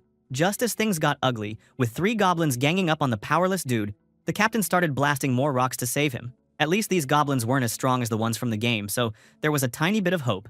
The captain told his buddy to keep his cool and stick to the plan. If they could beat these monsters and catch the hobgoblin group, they'd get a big advantage. But of course, things never go easily. While he was busy with his speech, a monster whacked him with a mace, totally wrecking his hand. Now, the poor dude couldn't use his power anymore. Even the most average goblin outplayed him like a pro. Honestly, if that were me, I'd just quit right there. With no powers and no backup, the 2 guys were backed into a corner. The 3 goblins surrounded them and got ready to attack from every direction. It really looked like game over for these newbies. But then, out of nowhere, an arrow whizzed through the trees and nailed a goblin straight in the head. A second and third arrow hit the other 2, injuring them and sending everyone into a panic. The 2 humans looked around. totally lost, trying to figure out where the hell those arrows came from. A minute later, our hero holding his combat bow, hidden behind the portal. He wondered for a second if helping out was a waste of his precious ammo, but then he remembered. He just confirmed some important stuff. First, he learned that awakeners were being stopped from climbing the mountain. Second, he ran into a group of weak, cunning monsters. With this new info, he started hatching a plan. His idea was simple but genius. First, he would throw a rock to piss off a goblin. Rage bait. Easy. After that, he'd use his portal to lead the angry goblin close, staying totally hidden. Then, while watching through his invisible gate, he'd attack from the other side and get a free shot. After stabbing the goblin, he'd yank his spear back through the portal, erasing any evidence that he was ever there. The best part? The hobgoblin had a high perception stat, so it would see its dead underling and immediately command the other monsters to search the killer. That would cause total confusion, making them easy to attack. Once they were distracted and fighting, Song-ho would appear again and chop their heads off, using the same sneaky move over and over.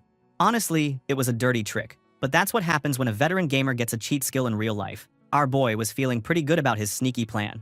But of course, things never stayed easy for the poor guy. He was trying to mess with goblin brains and start a fight between them.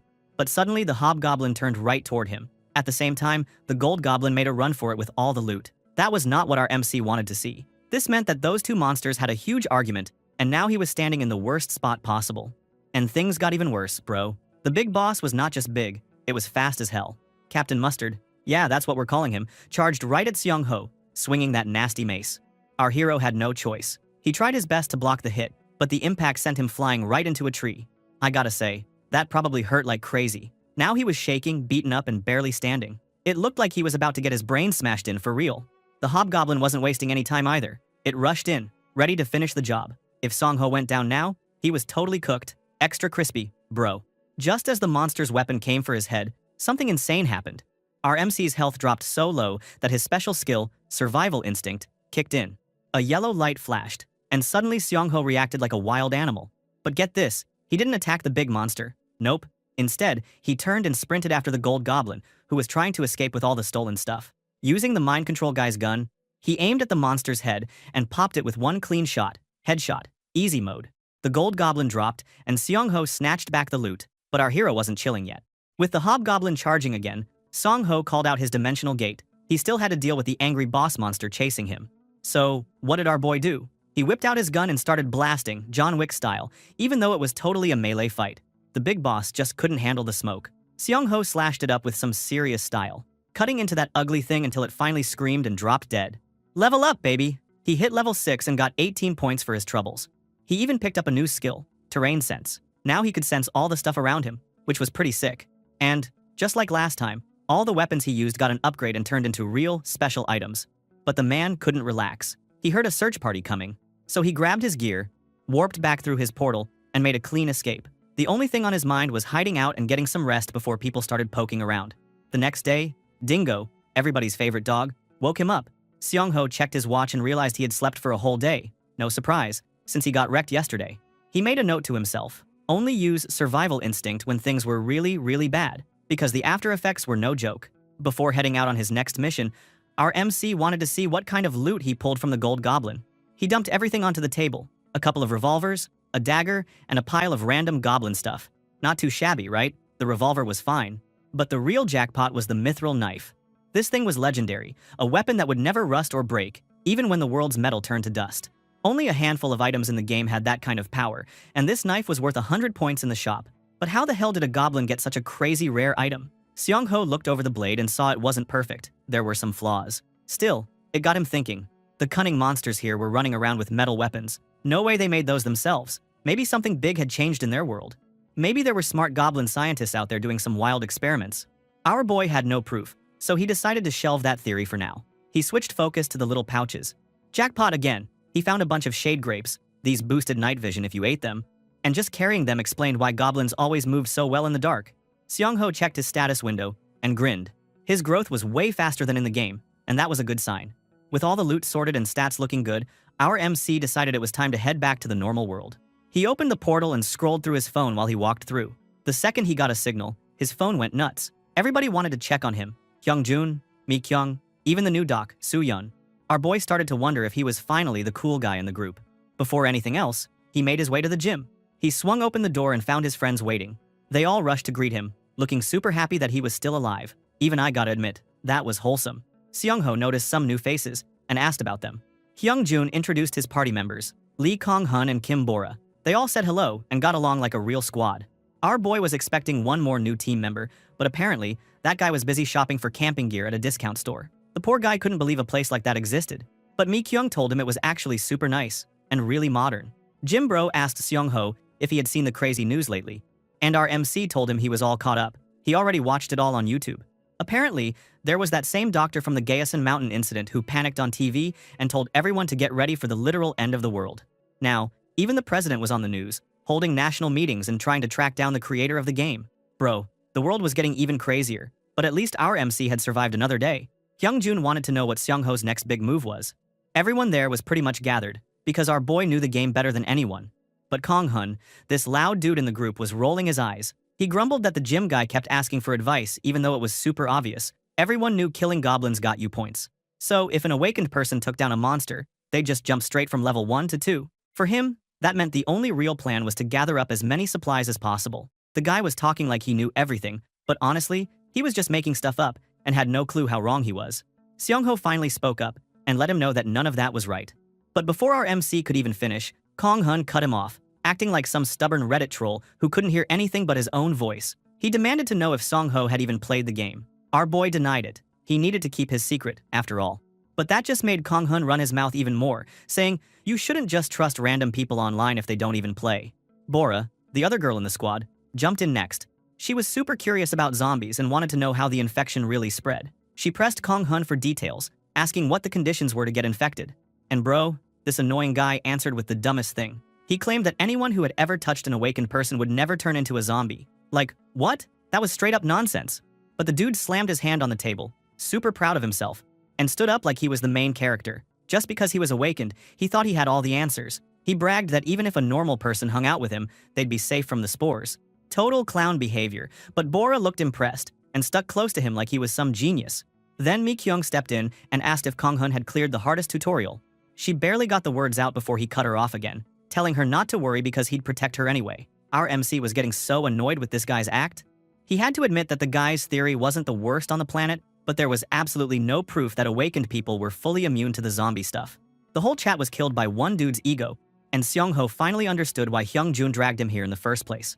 Not wanting to waste more time on Kong-hun's nonsense, our boy got up to leave. Both his friends tried to get him to stay, but he was done handing out free tips to a troll. He told the squad he'd see them around and bounced. Outside, our hero started making a list of all the places he could go point hunting before the iron disease hit. He was actually pretty interested in that fancy camping gear store his friends mentioned. After running through all his plans, he got home and, guess what? Found Soo-yeon waiting for him.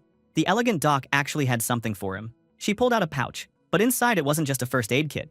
It was loaded with painkillers and antibiotics you usually can't get unless you're dying or super rich. That was a big deal.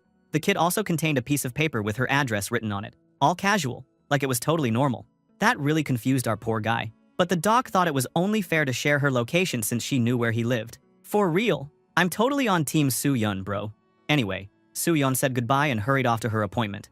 Then she suddenly turned back, flashed him a smile, and reminded him not to forget to pay for the medicine. So yeah, she gave her address for a reason. After that, our MC was just left standing there, totally lost. He really couldn't figure out what this doctor was thinking. After they split up, time just flew. Our boy spent hours running around the city, hitting up stores and grabbing supplies. Then he built a real storage facility and finished it off with some sandwich panels before loading all his stuff inside. Remember that mini excavator he rented? He worked that thing like a pro, getting his construction done fast. Meanwhile, the world was spinning out of control, people panicking, politicians fighting, and everyone arguing about what was true. It got so bad that the UN called an emergency meeting about the US president coming to Korea. That's when the HSA finally realized things were about to get way worse than they thought. The asteroid that kicks off the zombie era was burning through the sky and heading straight for Earth. 4 days went by, and Seong-ho found himself at Gamcheon Port, staring at the ocean. This was where the next big backstory event was about to drop, the Russian ship event. After checking that nobody was around, our MC slipped into an abandoned building and opened his gate, ready to prep for what came next. He explained to himself that even though the risk of turning into a zombie was huge here, he wanted those guns on the ship. The zombie spores worked as particle beams, not something you could just dodge. Honestly, turning into a zombie here or a few days later didn't really matter, especially for a guy with no family left. He figured he could survive in the other world with Dingo forever, But what kind of life would that be? Seong-ho knew this wasn't some death wish. He was just making a move that most people would never dare. He wanted to take the risky path to get big rewards. That's just how he saw life. He checked the patch notes for this event, guessing that the 10-point weapon was probably an ebony club, but he wondered just how weak the zombies really were at this point in the game. After the asteroid landed, point values would change too. The guide was written with so much confidence, it freaked him out. The game creator totally expected this mess. Our MC was messing with his phone when things got even worse. He got an emergency alert, a tsunami warning linked to the next big event.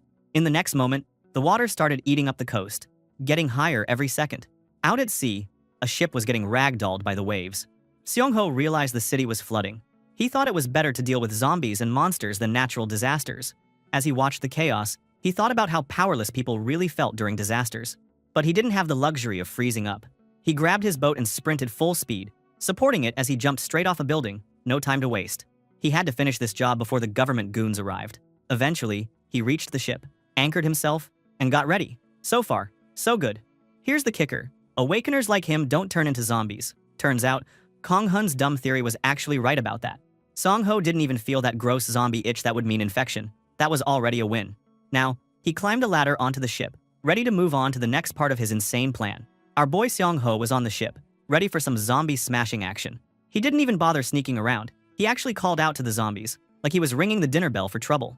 And check it, this dude was rocking shorts, a shield, and a mace, looking like a Power Ranger on summer break. Seriously, the vibe was nuts. Now, zombies in this game were always freaky because they treated everything around them as food. The infection part? Yeah. In the game, they couldn't really spread it, but if they ate enough, they would get seriously buff. Anyway, our MC charged right at the first zombie and floored it with his shield. Then, grinning like some battle-crazy streamer, he held up his mace and begged the zombie to brace its jaw. Yeah, as the zombie could even understand him. Well, he gave it an insane makeover, smashing its head in with one swing. Honestly, the first two zombies were way too easy. Our hero started wondering if someone had nerfed these guys. He even remembered that back in the day, you needed 2 or 3 hits to drop a zombie, but now, just 1. Still, after what happened with the orcs, he was not about to let his guard down. Guy learned his lesson the hard way, and making the same mistake twice would get him killed for real. Next, our MC peeked down the hallway and spotted a bunch of zombies just wandering around, trapped in a room. He didn't waste time, just strolled up and started bullying them left and right with his new gear. But he wasn't really here for zombie points. What he wanted was a pistol, so he headed straight toward the ship's wheelhouse, all focused, until suddenly, a loud gunshot rang out. That made him freeze. No way someone else survived the zombie mess on this ship. Cautious but curious, he rushed towards the sound, thinking maybe some normal dude just got super lucky. After all, if a regular person hung out with an awakener, sometimes they could dodge the infection by pure luck. If this person survived, Seong-ho wanted all the info he could get. But when he arrived, the poor dude was already dead, clutching a photo of someone he loved. That was rough, bro. For a second, our MC felt like he was in some sad anime, but there was nothing he could do now. Still, at least the guy had a gun, which was exactly what Seong-ho needed. He carefully laid the dead man flat, giving him a bit of respect, and left. This kind of tragedy was only going to get more common, and our boy knew he'd be forced to make hard choices if he wanted to survive. Sometimes, you even had to go against your own kind just to make it through. So, while untying the ship's anchor, Seong-ho spotted something straight up insane. Someone was jet skiing past the ship. Yup, another player here to earn points, just like him. They barely looked at each other. He was already done with the ship. He had what he needed, and he bounced, not caring at all about what the other guy was doing. The next morning came early. The news was all about how the game developer who made all this chaos had gone missing. Nobody could find the dude for answers. The president, though, wasn't wasting time. Now that there was proof about zombies, he was making big moves and acting fast. Seong-ho noticed that the president was actually thinking just like him. Take action first. Don't wait for permission. Our hero decided it was time to share some critical info, so he called up Lee Woo-bam, the big boss at the countermeasure headquarters. Seong-ho dropped a total bombshell. He told Woo-bam the exact time the world was going to end. To prove he was legit, our MC mentioned the gunshot wounds he'd put in the hobgoblin before. That got the official all freaked out. He realized this was the real deal. Seong-ho made him write down the date, the hour, and even some details about a package that was coming in the afternoon. He hoped their government squad would get their act together and wished them luck. Good luck, because, bro, they were gonna need it. After that call, things got way more serious. The president dropped some huge news, telling everyone online that people needed to stock up on food and water for 4 days and get back to their families. The military was out in force, telling people to stop all activities and go home. A real statement would come out on July 20th. Seong-ho watched all of this go down and thought it was actually the perfect move. Part of him felt a bit bad for not giving the government more of a heads up sooner. If he'd known they were going to handle it this well, he would have gone all out on his plans right from the start. But in the end, he knew nothing could have stopped this disaster anyway. No reason to dwell on the past. He made himself remember his #1 rule. He wasn't here to be a hero. He was just an ordinary guy trying to survive. After the lockdowns and quarantines hit, the whole world basically froze up. Nobody could go anywhere. So our MC spent his days over in the other world. Way safer, honestly. 3 days before Doomsday, Seong-ho finished digging out his base, but it took forever. He also downloaded a ton of cooking and farming videos, because soon the internet would be gone for good. 2 days before, he went out scouting with Dingo and scored a bunch of golden apples. He started wondering if this land was enchanted or something, because, dude, those apples were rare. But then, a day before the apocalypse, he found something weird. 2 packs of sweet potato jellies were missing from his storage, but someone left a dried grape behind. First thought, Dingo was the thief. But when Seong-ho tried to grill, the poor pup cried and tried to prove his innocence. Bro, justice for Dingo. He did nothing wrong. Finally, our MC checked the CCTV and nearly lost it. A bunch of beetles had come in through the doggy door, stole the jellies, and left the grape as payment. And get this, the beetle even looked back and thanked the camera. That was the cutest thing ever. Now he was super curious about these tiny geniuses. Just to be safe though, he locked the doggy door, even if his puppy was bummed. He couldn't mess around anymore, because soon, guests would be showing up. Time to open the dimensional gate and head back. Next thing we know, Seong-ho was at the table with his whole crew. He was shocked that everyone made it, even with the lockdown. But there was a new face, some fancy guy named Yu-eon, and he was already awakened.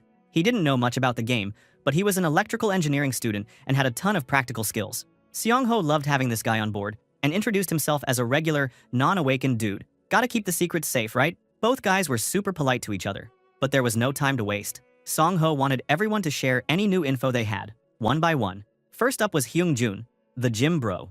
He talked about trying to find his daughter when the phones went out, but instead, he found highways full of barricades. Apparently, the government was evacuating people near the petrochemical plant. Then it was Soo-yeon's turn. The doctor said she saw a shelter being built in the local park. It sounded wild, but she swore it was true. Next up was Mi-kyung. She had been at the mart, where she overheard that some high-ranking officials were mad about the president's decision, but all those big shots got detained right away. So, yeah, everyone was sharing their piece of the puzzle. The world was ending, but at least our MC had a team that was ready. So, our MC thought this was just a regular meeting with the crew, but damn, the stuff they all brought to the table was way more important than he expected. The world was about to end, and even the president seemed to know what was coming, judging by the big moves he'd made. Seong-ho started thinking about why the president did things so carefully, asking people for info one by one. It was simple. If you wanted to control a network, you had to have a real reason for every decision. Sure, he could have just told everyone he was a veteran and bossed them around, but that would have put a huge target on his back. Anyway, Seong-ho told the group to listen up because he was about to drop some truth bombs. He said he figured out that the president's real goal was to control how the apocalypse played out. This totally shocked everyone, like, you could practically hear their brains breaking. He explained his logic, pointing out the crazy lockdowns and how everything in the country had suddenly stopped. There was only one reason for that. The government knew exactly when the world was going to crash and burn. Soo-yeon, being the smart doc she was, realized right away that the end was almost here. She guessed the government was sure of the exact doomsday, and our hero confirmed it, calling July 20th the date of the apocalypse. Yu-eon totally freaked out and tried to run off to call his family, but Seong-ho yelled at him to sit down. Might have been harsh, but he was not about to let these people lose their cool now. He reminded the squad that any one of them could be a zombie by tomorrow, so they needed to get serious. Then Seong-ho pulled out a pile of files, finally explaining why he'd called everyone here. He had a plan for the tutorial phase and tons of survival info. Hyung-jun gave him a look and asked where he got all this secret stuff, so our MC just said he watched the streams.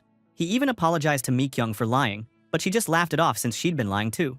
The point was, these files would help, but only if everyone followed the instructions to the letter. He practically begged them to stick to the guide, at least until the first round was clear. So, the meeting ended, and midnight showed up like a final boss. This was literally the last peaceful night before the world turned into a horror movie hell. Seong-ho had been grinding for 32 days straight, training every skill he could, but he still felt like some stuff wasn't perfect. He worried that hiding his real identity might come back to bite him, but he had zero regrets. He'd done his best, and that was it. That night, our boy watched as his whole country launched missiles right at the asteroid. He saw the explosion as the missile hit, and for a second, he wondered if this was really the end. Like, was there any way out of it for humanity? Well, the answer was clear. The apocalypse had officially started. When morning came, the lockdown was gone. Seong-ho finished his prep work, slapping bulletproof glass and super strong doors everywhere. He kept up his wild routine, even injecting himself with a little poison just to toughen up. And get this, bro did 300 push-ups while poisoned. Who does that? Saitama from One Punch Man would be jealous for real. Once he finished his insane workout, he switched into some fresh combat gear and sat down for breakfast with his loyal dog Dingo, acting totally chill while waiting for the president's big announcement at 9 a.m. He even nodded off for a bit, but when the TV came on, the president gave the speech of a lifetime. Martial law, closed roads, and a full lockdown. Seong-ho couldn't help but feel respect for the guy. No one else could have ended Korea on a better note. Still, this was goodbye to the old world. Whether he liked it or not, humanity would have to eat this disaster and try to survive. At least this time, our MC wasn't some clueless newbie. He was rolling into the end of days like a hardened pro. 4 hours left until the spores would hit the world. Seong-ho spent half that time in the other world, checking on all his farmed resources and setting up gear for life after the iron disease. While he was being productive, society was ripping itself apart. People started fighting in the streets, and nobody cared about the laws anymore. Some chubby dude was running around with his butt out, just asking for trouble, until a car ran him over. Yep, that was his apocalypse speedrun right there. Other people just started killing for fun, like it was all some messed up game. And bro, side note, if you were there, how would you handle the end of the world? Drop your answer in the comments, I'm dying to know. Meanwhile, a bunch of punks were out joyriding, not even caring that a guy just died. One of them said it was fine to ditch the car anyway, since the iron disease would ruin all the vehicles soon. Another punk waved a bat up at someone spying from the rooftop, calling him out. Turns out, this punk had a grudge against Seong-ho and wanted to use him for points. Wild, how people show their true selves at the end, right? He watched all this, and even noticed official flyers raining down from the sky. The government was still worried about its people, even now. Kind of touching, honestly. Seong-ho knew he wasn't that selfless. He believed in putting his own survival first, even if that made him a little cold. He figured most folks could never live up to that whole save everyone standard. Anyway, time for him to get back to business. Just a few minutes left on the clock before the spores crashed down from space. Our hero had air tanks ready, but even he didn't know if it was enough. He'd memorized every useful route out of the city for supply runs. Checking his watch, he wondered if he'd ever forget to take it off. Then he shook it off and just put his helmet on. All that was left was to get ready. At exactly 1 p.m., the spores landed. Seong-ho took a deep breath, started his bike, and hoped his whole plan wouldn't blow up in his face. Right away, the infection started spreading. The spores sucked the life out of people, turning them into disgusting, purple, flesh-eating monsters. These zombies were drawn to any kind of noise. Seong-ho dodged a few and realized there weren't that many outside. That actually made sense. Most people were home, turning into zombies with their families. The strange part was wondering who managed to stay human. But bro, the streets were clear, which was great for a loot run. He took a shortcut, planning to avoid zombies and focus on farming. The stores were still locked up tight, so he smashed the glass with a sledgehammer and rolled inside. He quickly shouted at his portal, knowing he had to make every second count. He grabbed everything he could, especially medicine. There's no harm in hoarding for survival, right? The good news? He was way ahead of schedule, grabbing stuff even faster than he planned. But then, at the hardware store, he saw double security doors. No problem for our boy. He brought oxygen tanks for just this reason. He fired up the cutter, but the thing screamed like a banshee. The second he heard that noise, he remembered, zombies may be dumb, but they're not deaf. Sure enough, he turned around and saw an entire horde closing in on him. Looks like Seong-ho just triggered hard mode. Good luck, bro, you're gonna need it. Anyway, these zombies were super weak at the start, before they got to eat anything or get any nutrition. But never mind, our hero didn't look scared at all. The zombies were growling and getting closer, but he kept striking them with his big, spiky mace, which looked totally insane. Even after the zombies got nerfed, a newbie could beat them if they knew where to hit. Seong-ho started swinging that mace like a pro, smashing zombies left and right. Purple blood was flying everywhere, and zombie heads were crushed. Dude, it was actually kinda gross, but you couldn't look away. Real life was actually easier than the game now, and earning points was simple. Every time a zombie died, a blue message popped up. Our MC was racking up points like he was on a high score run. But then, more zombies showed up, because of course they did. Seong-ho started thinking, like, what should he do about this mess? Usually, the move would be to lure them into an alley and pick them off one by one. But our hero was dragging that heavy oxygen tank, which made things way harder. He decided that, since he had an oxygen cutter, he'd just use it on all the zombies at once.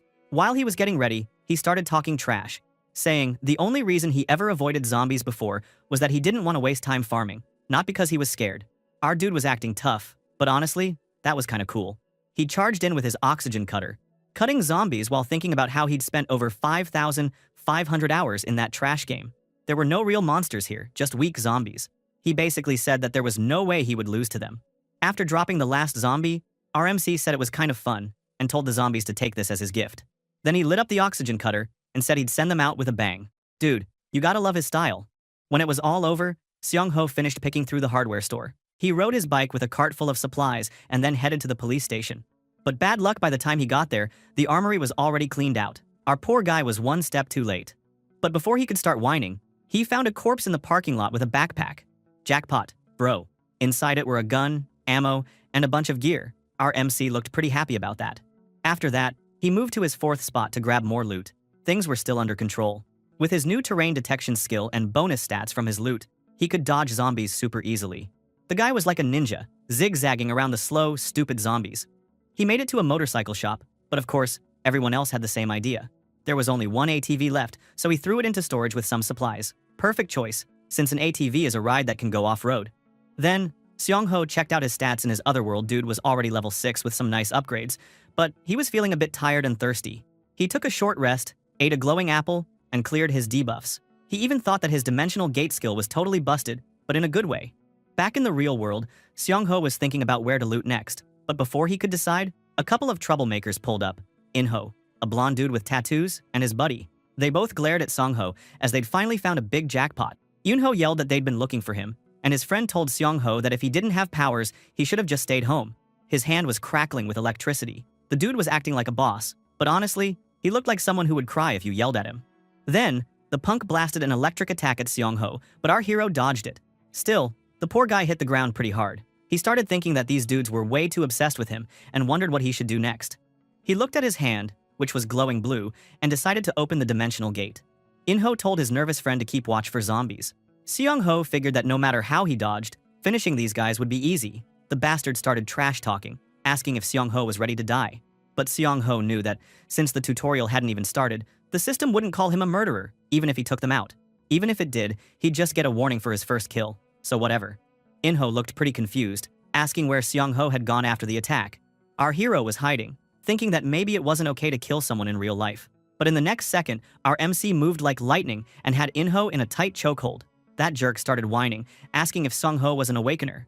Seong-ho told him to shut up and asked why they were after him. In-ho said it was because he took the girl Seong-ho liked. He means Mi-kyung. Our MC squeezed harder and asked what he meant. In-ho kept talking trash, saying Seong-ho was just jealous and already knew what happened with the girl. Bad move, bro. Seong-ho knocked him around, then gave him one last chance to not be a total loser. In-ho just laughed and told our boy they were the same, both here to steal stuff. He called Seong-ho trash and a dumbass. So this bastard grabbed his crossbow, then shot it in the head. But our boy could easily dodge that. That's a sucky accuracy. Then, our hero looked at the injured In-ho and said in his head, yeah, maybe he really was just trash like In-ho. When that scum started begging for his life, Seong-ho admitted to himself that he just didn't want to face the truth. A message popped up. He got 50 points for the kill. But he felt disgusted. He thought that even after fighting hundreds of death matches in Asura, killing a real person felt way dirtier. That's when his buddy showed up, screaming and freaking out. Seong-ho told him to watch his back, and that poor guy got all confused, wondering what that meant. Then he turned around and, bro, a whole pack of zombies was right behind him. The poor guy screamed like a baby as the zombies jumped him and started tearing him apart. Seong-ho didn't flinch. He stood there cold as ice, thinking that people like those two scumbags, who only cared about themselves, totally deserved to die in an apocalypse. And that's how our MC finished his bloody day, looking like a badass who had seen way too much. Anyway, let's talk about the murderer system. This was something added about 3 months after the start of that messed up game, just to stop trolls from going wild. Good idea. But wow, the rules were all over the place. When you murder someone for the first time, the system only gives you a warning because the developers were scared of losing players. All the system did was flash a blue screen and warn the killer they were being watched now. The system didn't joke around forever though. After your third murder, you got hit with the full punishment. No more exceptions. For the second murder, you might get away with it if the system thought you weren't really responsible, like some kind of murder court, but still people wanted to be murderers. Why? For the points, the stat boosts, and sometimes to steal the other guy's special powers. Plus, there were new skills and abilities you could only get after a certain update, and that made the killer life look pretty tempting. I mean, for some people. Not me, bro. But nothing's ever just good. There were hidden traps. If you became a murderer, you had to keep killing, or else. And if 3 or more players met up, the system forced everyone into a deathmatch, even if they didn't want to fight. How crazy is that? And boom, a barrier would trap everyone inside. Then, it was fight or die. There was this one time, a bunny-eared tough guy and a muscle dude were standing there, ready to rumble. In the early game, this situation might seem advantageous for the murderer. But dude, in the late game, almost everyone was a pro, so being a murderer was like drinking poison. Not smart. Normally, if you became a murderer, you'd feel your heart pounding like a drum. But our boy? He stood there, hand on his chest, and felt nothing. As he had predicted, the system hadn't kicked in yet, because it was still before the apocalypse tutorial started. So, for a few hours, Seong-ho could technically kill people, and nobody would stop him. Not a great look for humanity, but that's the rule. Our hero looked at the bodies of the two losers from earlier and thought to himself that this wasn't a game and maybe he was going nuts. But he decided not to overthink it. He told himself to stick to the plan and keep his one iron rule. Fight unfairness with unfairness. If someone messed with him, he'd give it right back, times 10. He finished up by throwing the loot to the dimensional gate and shutting it behind him. He told himself that if he killed people from now on, it would only be for that moment, no more, no less. Cold, but you could tell he meant business. Then our protagonist was out in the city again, standing on a rooftop, looking pretty pissed. It was 4:30 p.m. He thought it was smart to stop by the heavy equipment place and the pesticide shop, but now there were zombies everywhere, all hanging out by the main entrance, like they owned the place. Inside the building, things were getting even messier. Some guys are fighting and arguing. The leader, this dude in a red hoodie, waved a crossbow and told the spiky-haired guy to get out. But Spiky wasn't having it. He said they couldn't go outside because of the zombies and called out the hoodie guy for being an idiot. Red Hoodie lost his cool and threatened to shoot. Spiky just laughed and told him to go ahead if he was so tough. The Red Hoodie guy was actually fired, shooting that guy in the shoulder. Blood everywhere, screaming, everyone freaking out. The girl panicked, asking if Spiky was okay, calling him honey. Spiky guy, bleeding but not backing down, called Red Hoodie insane. The couple just stood there, acting all smug and talking about survival of the fittest. He warned them to get out before he aimed for their heads, then he and his friend started to leave. Red Hoodie just laughed and acted as if he'd just solved all his problems. Seriously, what a clown. But Spiky wasn't done. He yelled back, making noise by hitting the door to lure the zombies, which made the Red Hoodie guy panic. Then, they heard a bunch of noise zombies on the move. He told his friends to run for it, and they bolted straight out the door. From his perch, Seong-ho watched the whole thing through his binoculars. He thought that Spiky was wild for acting like that. And if they ever met, he might even give the guy a present. Guess our boy likes people with guts. Seong-ho checked his supplies, wondering if he'd finished looting everything except for a couple more places. He looked at his blue portal, where his wolf pup Dingo was chilling inside. He had a little over an hour left, before things got even crazier. He thought maybe he should skip the military building and just hit the studios, but that felt wasteful to him. That's when he turned to Dingo, and asked to come with him. He told his dog it was his turn now, and Dingo barked, ready for action. Here's a question. Where do zombies really pile up early in the game? The answer was easy. Places with food, like big supermarkets. Most people avoided those, but someone with pro game hours saw it as a chance to power up fast and hit level 10 to open the shop. Seong-ho grabbed his gear, checked his helmet, and grinned a little. It was game time. He finished prepping everything, spreading oil in a parking lot full of vehicles. But he felt kind of weird about using so much oil, because after the wire disease outbreak, oil would be scattered on the road from the wrecked vehicles. Still, he figured it was worth it, good practice for Dingo too. He asked his puppy if he remembered their training, then pointed and told him to go. Dingo, dashing with full speed, charged into the crowd of zombies inside the supermarket. He barked and dodged, luring out zombies left and right. The place went wild, zombies growling, this dog leaping and weaving, zombies falling everywhere. Our MC watched all this and thought Dingo looked epic, like some action movie hero. He called him a genius in his head. Then, as planned, Seong-ho lit a lighter and tossed it straight into the room full of zombies. The lighter landed, and everyone looked up, just in time for the place to explode in a massive fireball. That was insane, bro. The game system popped up to say, Seong-ho had hit level 11 and grabbed 116 points. He even unlocked a new trait in his dimensional slot. Looks like our hero really knows how to farm XP, with style. After setting fire at the supermarket, it was 5:40 p.m. Our hero rode his bike around the city. He looked around the empty street, then just flexed his power and opened a blue, glowing portal right in the middle of the road. You could tell he knew the wire disease would happen soon, so he made sure to lock the portal's location. Then, like it was no big deal, he pushed the motorcycle right through the portal and crossed into the other world. Kind of showing off at this point, honestly. Over in the other world, our protagonist switched into some new gear. This time he went full high-tech, a fancy white helmet and a black vest. No metal at all, he was not taking any risks. Even his helmet was made from some next-level stuff called UHMWPE, and the vest was aramid fiber, so he was basically a tank. At the training ground, which was about a kilometer away from his shelter, he finished changing and geared up with a heavy, blunt weapon and a little pouch.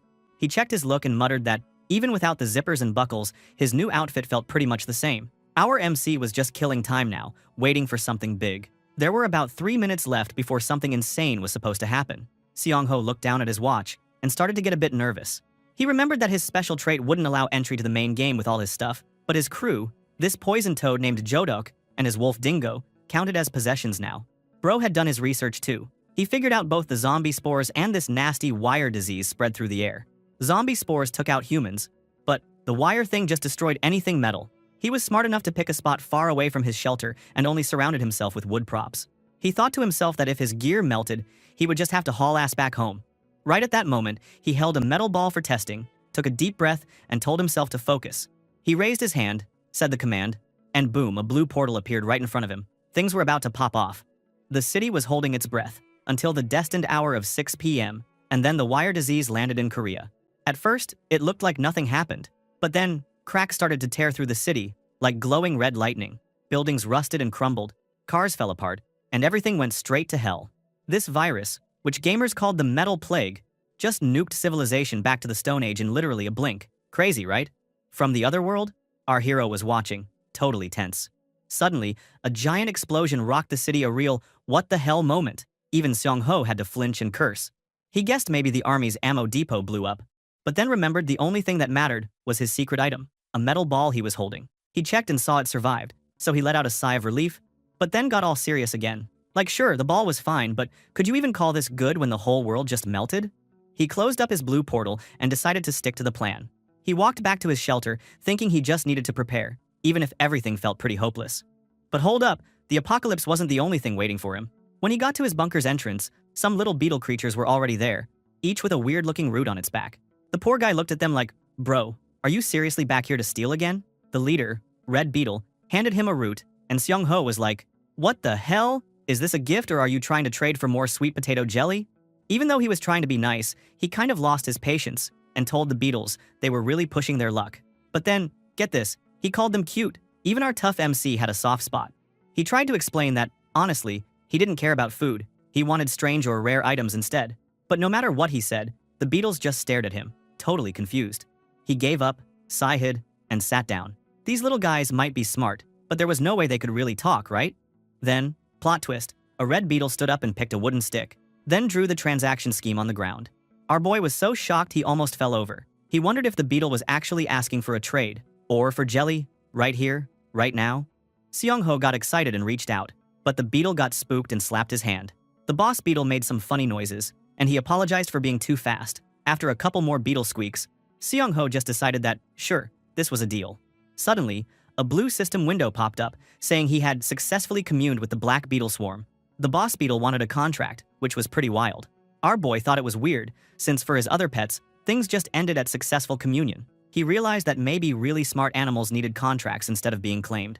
The system asked him to sign, and when he saw the contract, dude thought it looked weirdly official, but he had nothing to lose. He signed. The contract said the beetles would bring rare ores and strange stuff, and Seong-ho would trade them sweet potato jelly. As long as he didn't hurt the beetles, they counted as his possessions. Pretty sweet deal, honestly. Right after signing, the system told him the beetle swarm was now officially his. He was still trying to process what just happened when the beetles scurried off to start searching. He called them back, saying, "Hey, you came here for food, right?" He handed out some packs of sweet potato jelly as a signing bonus, and the beetles grabbed them like they just won the lottery. Then, our MC got really serious and told the beetles they better not just eat and run, he wanted those rare items. He even said if they tried to ditch him, he'd ignore the whole apocalypse and chase them to the ends of the earth.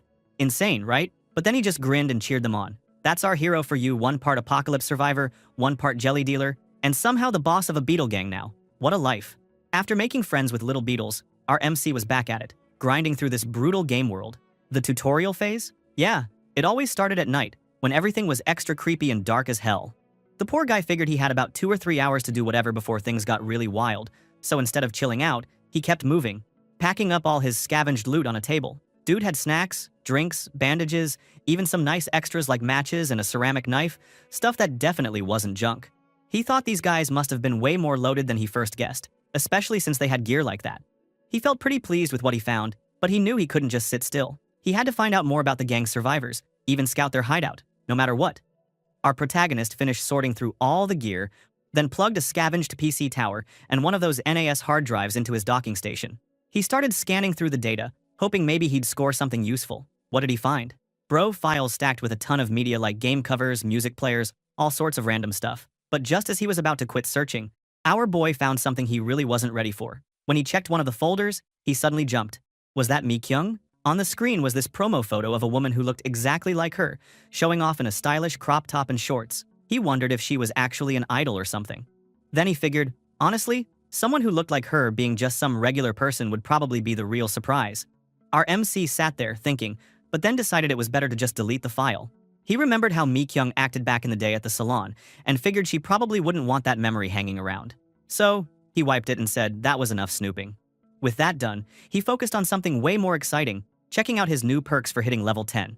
In full combat gear, our boy stared at his status screen and called up the shop window in his head. The prices were definitely different from what he remembered from his old days playing the game, but the shop still had all kinds of cool stuff. Guaca powder, luminous stone, sun apple juice, a mithril knife, and especially the ebony wood club. He looked over the shop list and picked out a couple of items by number. Right in his hands, a blue potion and a yellow crystal appeared, just like in the game.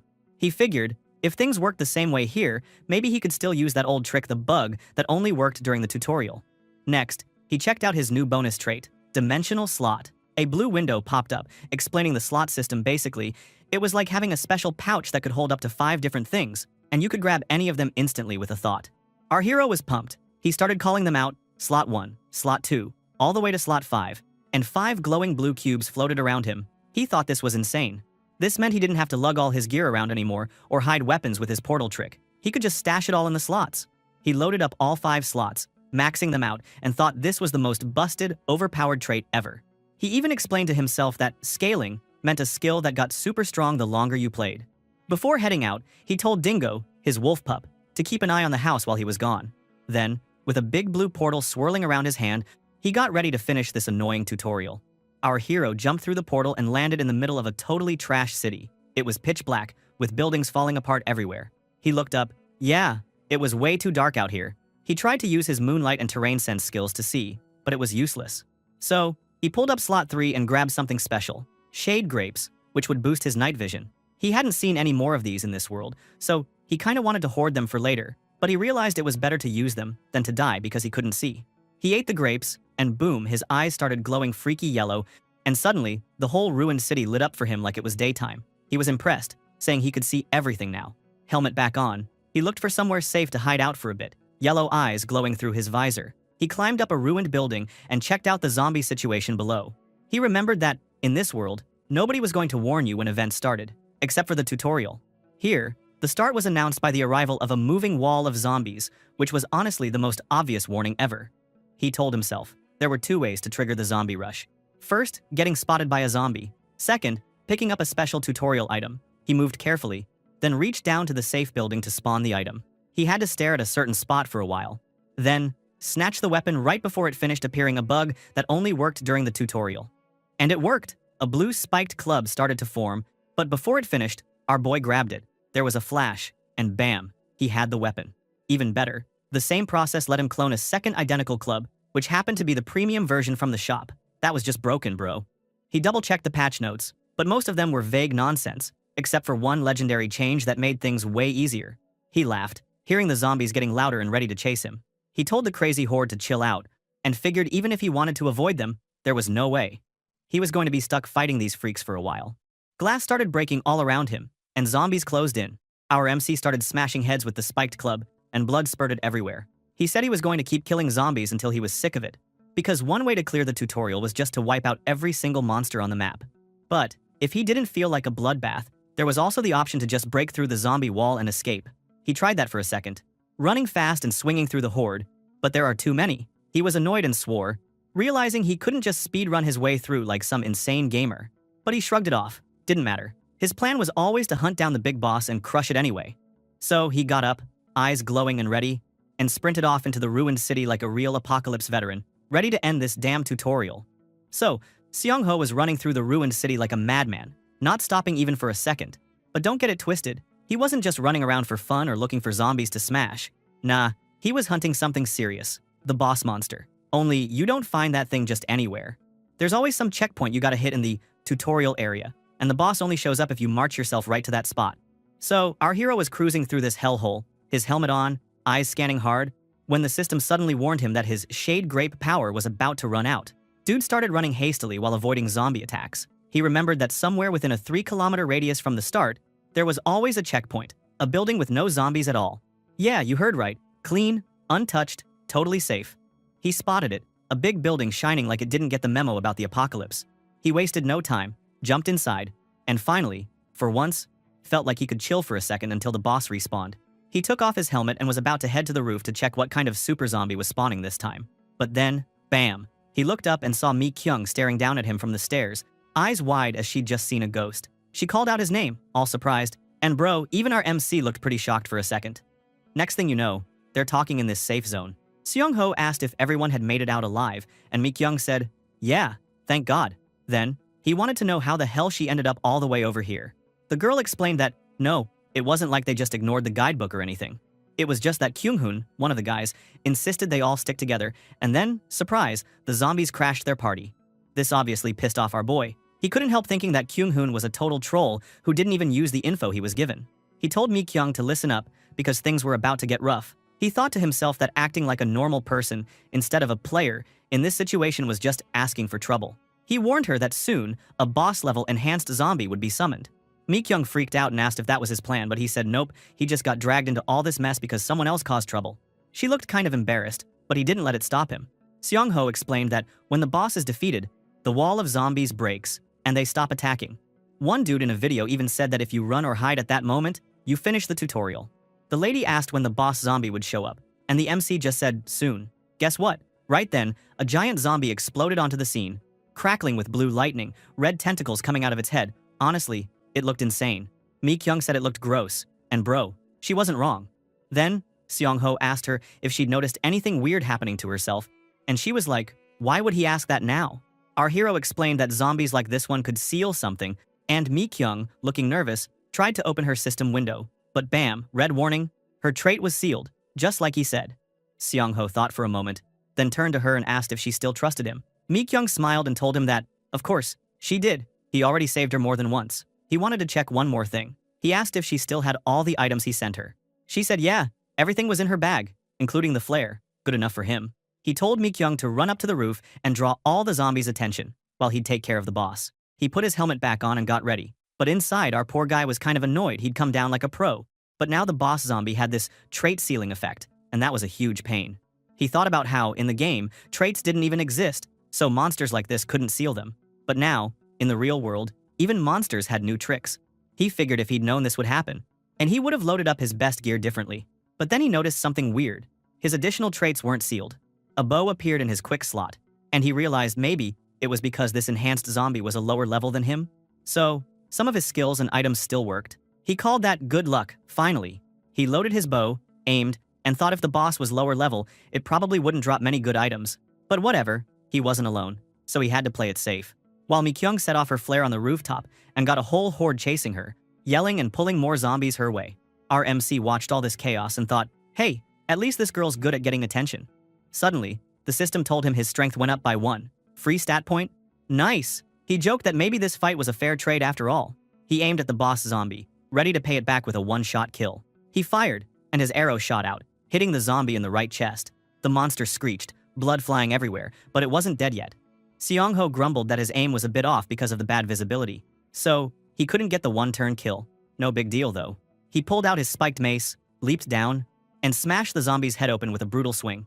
The thing finally dead. Goodbye, boss zombie. Right away, he saw that his trait was back to normal, and he got 10 points from the system. He checked around for any loot, thinking the boss was too weak to drop anything cool. But wait, he found something, a bracelet called the Roboton bracelet that gave +2 perception. Not bad. Seong-ho noticed there were 2 of them, and was just about to figure out why. When Mi Kyung shouted his name from across the area, she ran over, all excited, saying the trait seal was gone, so she took care of the leftover zombies and hurried back. Then the system told him he got another 17 points. Looked like some new reward system from the latest patch. Seong-ho thought that was probably from finishing the tutorial in a new way. He turned to Mi Kyung and held out the bracelet for her. She tried to say she didn't deserve it, but our hero insisted. He put the bracelet on her wrist himself, telling her that, honestly, they only cleared the boss because of her help. And with that, our boy was ready for the next step, maybe hitting up the fitness club to check on his buddy, or whatever the apocalypse threw at him next. Anyway, now, outside this busted-up building called Oh Hyungjun Fitness Club. Our boy was geared up like he was going to war, helmet, tactical gear, the whole 9 yards. Next to him, Mi-kyung rocked a pink hat and a backpack, looking up at the building with him. She told Seong-ho that the place looked kinda tilted, and he agreed, saying it was definitely leaning. The poor guy was giving some safety advice, explaining that from what he saw in videos, usually up to 11 or 5 floors were okay, but it was best to get out before things went sideways. He kept walking up the sketchy stairs with her and said if a building was leaning like this because of bad construction, it could fall down any second. She just told him she'd let the gym owner know. Our MC kept going, about to talk more about the so-called killer system, when, suddenly, a voice came from above. Hyungjun, the coach, was standing at the top of the stairs, looking big and strong, arms crossed like some boss in a video game. He said he knew Song-ho would survive. Then Mi-kyung lit up, calling out to the coach like everyone's favorite student. Our boy grinned, happy the coach hadn't turned into zombie food. The coach teased him, saying that he should try saying something nice for once. Then told the two to come inside. He had a lot to say, and even dropped that Yoo-hyun was there, and make them both happy and shock. Inside the gym, it was a mess, but that didn't stop the group from getting together. Yoo-hyun, this wide-eyed young guy, couldn't believe what he'd heard. He asked if it was true that Seong-ho really beat a tutorial boss that could copy other people's traits. Our protagonist tried to act cool, saying it wasn't a big deal and that he only went one-on-one because Mi-kyung distracted the other zombies. The wide-eyed guy was clapping like he was some kind of superhero, calling him brave and amazing. Our hero just laughed it off. Then he switched topics, asking if Hyungjun or Yoo-hyun got any special items after the tutorial. The coach said no, and said they just got the standard club, and there weren't even those safe checkpoints that he mentioned before. The coach looked confused and grumbled that there wasn't a single place without zombies, wondering what was up with that. Meanwhile, our MC was lost in thought, thinking maybe the tutorial changed its rules depending on the player's level. Maybe you had to do harder stuff to earn rewards. So, he asked if anyone got points without killing monsters. The coach said his points went up when he helped Yoo-hyun, and he jumped in, saying it happened when the coach saved him from a zombie. Then our boy put the pieces together. Maybe you got points for escaping after being spotted, or for helping someone out. Mi-kyung got excited, saying maybe now it was easier for people who didn't like fighting to score points, and he confirmed she was right. But then, the coach got serious, wanting to know what Seong-ho's trait was. The poor guy was caught off guard, asking where that question even came from. The coach wasn't letting him off, saying not to play dumb. He pointed at him and explained that the system gave out traits right when the tutorial started. Inside, our boy realized he basically got a special prize for waking up first. Then he wondered if everyone who survived turned into awakened. Now, he looked back on all the rules and thought it kinda sucked, since the info he had from survival life wasn't always right anymore. Unlike the others who got nothing during the tutorial, he started thinking about Mi-kyung, since she actually did get an item. He was curious what was on her mind. Now it was time for the trait show and tell. The coach flexed a bit and said he got physical enhancement, which just made him even stronger and faster. Yoo-hyun, acting proud, said he'd been a doll maker from the start. He could control and see through dolls with his mind. Mi-kyung flashed a peace sign and said her trait was blink. Yep, the teleporting move.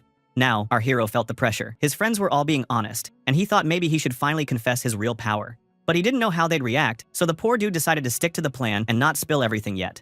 The first time he can reveal his real trait should be when he met friends he can trust unconditionally and who can pace with his growth. At the moment, he processed his thought.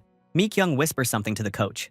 Just right then, our boy told them he had awakened too, but lied and said his trait was attack prediction. Yoo-hyun's jaw dropped, thinking that meant Seong-ho could never get ambushed. Our hero explained it wasn't as cool as it sounded. He just saw the monster's attack path before it happened.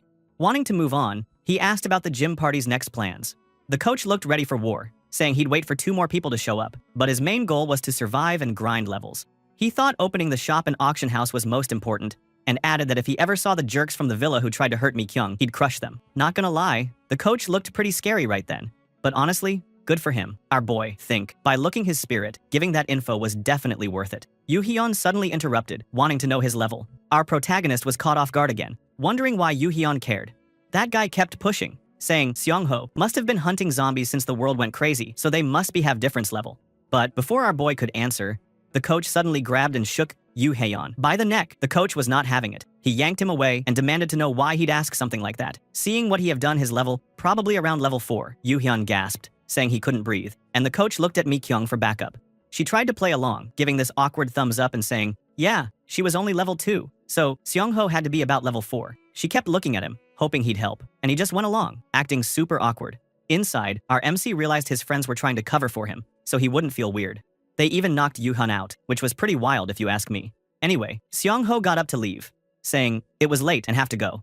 The coach called out to him and handed over a bag with plastic binoculars and snacks that Yoo-hyun had made. Our boy asked if it was really okay to take them, and the coach said, hell yeah, after all the help he had given.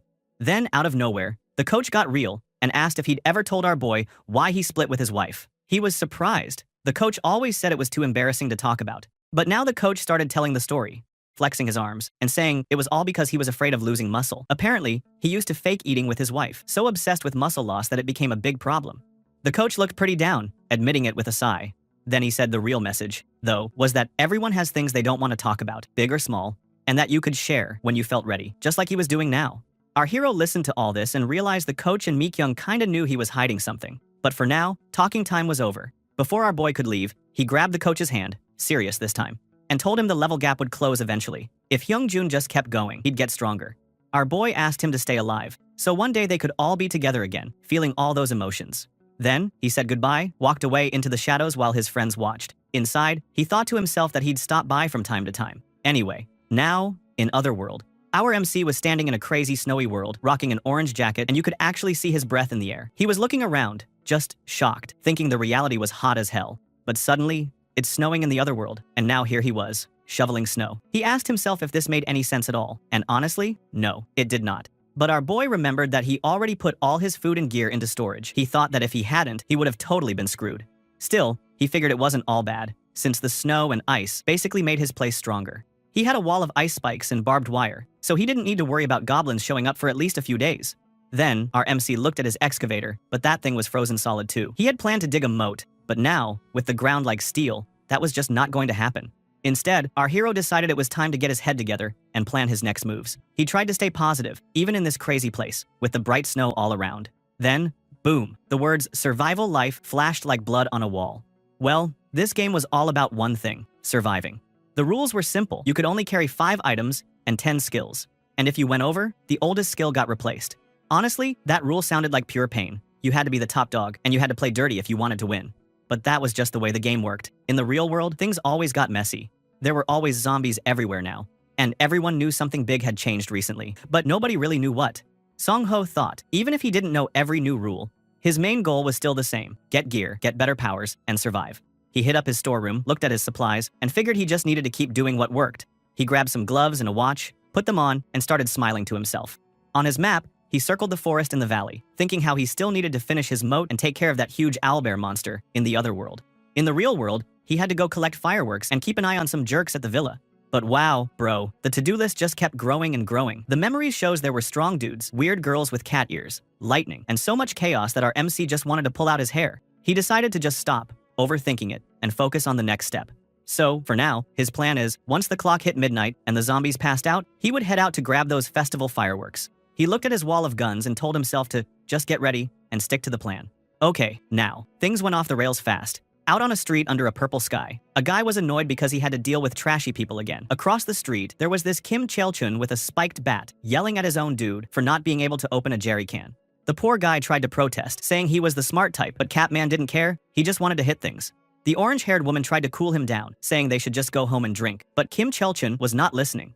Then, he started talking crazy, saying if Seong-ho survived and had powers, they should take him out as soon as possible. Yeah, this guy was obsessed. Meanwhile, our MC was watching all this from the shadows and couldn't believe Kim Chael-chun was still out to get him. He saw the orange-haired woman getting ready with a Molotov cocktail and thought maybe these fools were planning to burn his house down. He decided right then he wasn't going to give them another chance. He'd raid their hideout before grabbing fireworks. Then he walked right up to them, totally calm. Kim Chael-chun was surprised and asked what on earth he was doing outside. Our MC just shrugged, saying he was going out the back to farm fireworks because zombies went to sleep at midnight.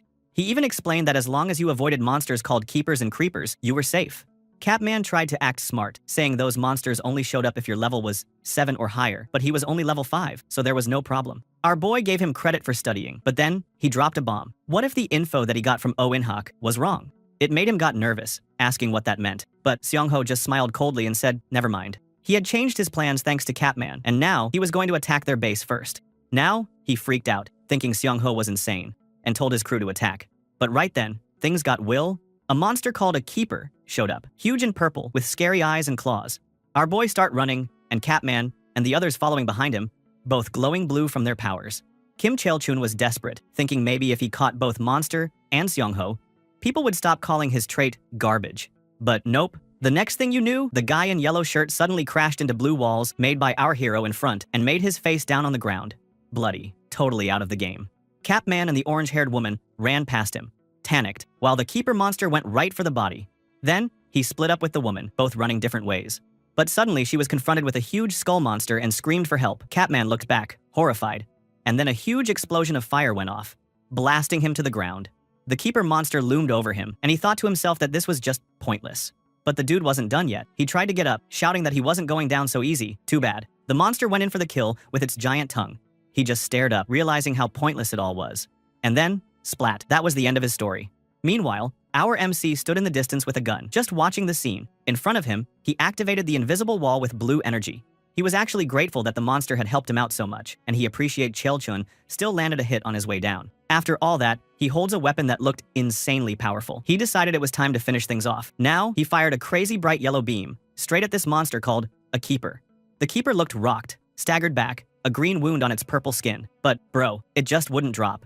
Our MC muttered that, judging by how the thing was just wobbling and not collapsing, his bullets must be turning to dust way faster in reality than he thought. The monster's claw twitched, but it still wouldn't fall. He said fine, it wasn't like there was no damage, so he just kept blasting it, bullet after bullet, until finally, the thing hit the ground for good. When it was all over, Seong-ho stood there, breathing hard, looking at the gross mess of green blood. He admitted to himself that killing like this was not fun at all.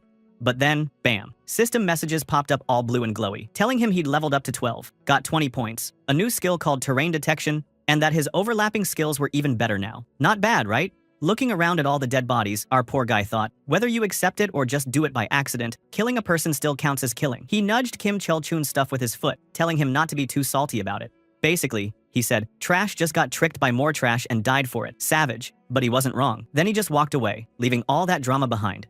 After that, the early morning farming mission went smooth as butter. So, first stop was Kim Cheolchun's hideout at a big, fancy villa. Inside, he found supplies everywhere. Boxes, gear, all sorts of loot. He told Dingo, his good dog, that it wasn't what he expected, but there was plenty of stuff here that would sell great in the auction house later. He also thought, honestly, that Cheolchun probably would have died on his own, even if he never showed up, since the dude just had cigarettes and alcohol everywhere. Not exactly survival material. Later that night, our MC and Dingo made it over near Gwangali, hitting an industrial area with stacks of crates. He cracked one open and, jackpot, there were fireworks inside, the exact stuff he wanted for the festival. He totally loved it. With the dog helping out, sniffing around, and leading the way, they managed to slip past all kinds of monsters. They carefully dodged a weird, stretched-out zombie and a freaky skeleton thing, taking out sleeping zombies one by one. That made leveling up super easy, bro. Our boy checked his stats and was stoked. Level 14, a ton of points, buffed up health and skills, even a special trait for dimensional travel. Dingo barked, like he was proud, too. But, of course, there's always a catch. After finishing his farming by 7 a.m. and standing in a street full of dead zombies, he realized that moving all his supplies back and forth was killing him. He grumbled that hauling stuff twice was just brutal. And, with the other world being stuck in winter, it made everything worse.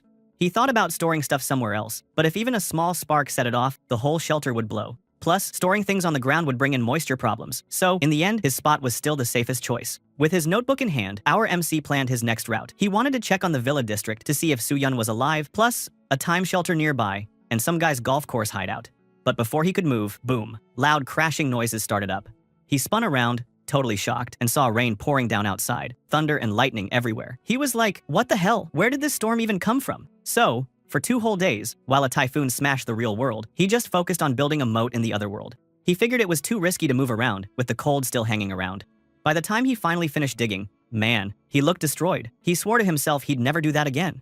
Luckily though, the weather finally warmed up, and all the ice started melting off his barbed wire fences. The other world turned bright, sunny, and finally felt a little bit human again. Our MC was just happy he could breathe for once, even if he had no right to complain. Then, he peeked into his blue glowing portal, checked out the storm still raging on the other side, and figured the other Awakeners were probably stuck somewhere, unable to move because of the typhoon. That gave him a head start, so he got ready for his next plan. Soon enough, Seong-ho and Dingo were out in the forest.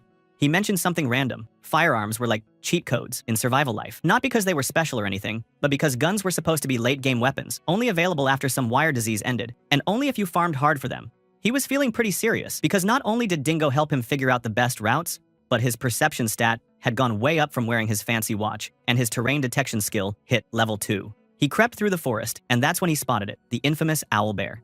This giant, angry bear-owl beast was chilling in a river, looking super dangerous. Now, he thought it was totally insane that he even needed to fight this thing. But hey, that's his life now. He petted Dingo for good luck, and thanks to his new skills, the owl bear couldn't even sense him. He checked his ammo, only 15 bullets left. He figured he'd need at least 7 shots to take down the beast, even with fresh bullets that weren't ruined by the wire disease. Since he couldn't get more bullets right now, he carefully aimed for max efficiency. He took his shot, nailing the owlbear right in the head. Green blood splattered everywhere, and the thing freaked out, roaring so loud the trees shook. It tried to find who attacked it but had no clue where Seongho was. Then, our guy pumped more bullets into its back, and the beast just lost it, crashing to the ground, still writhing and pissed off. He calmly thought that, now, they were finally at eye level. It was time to end this.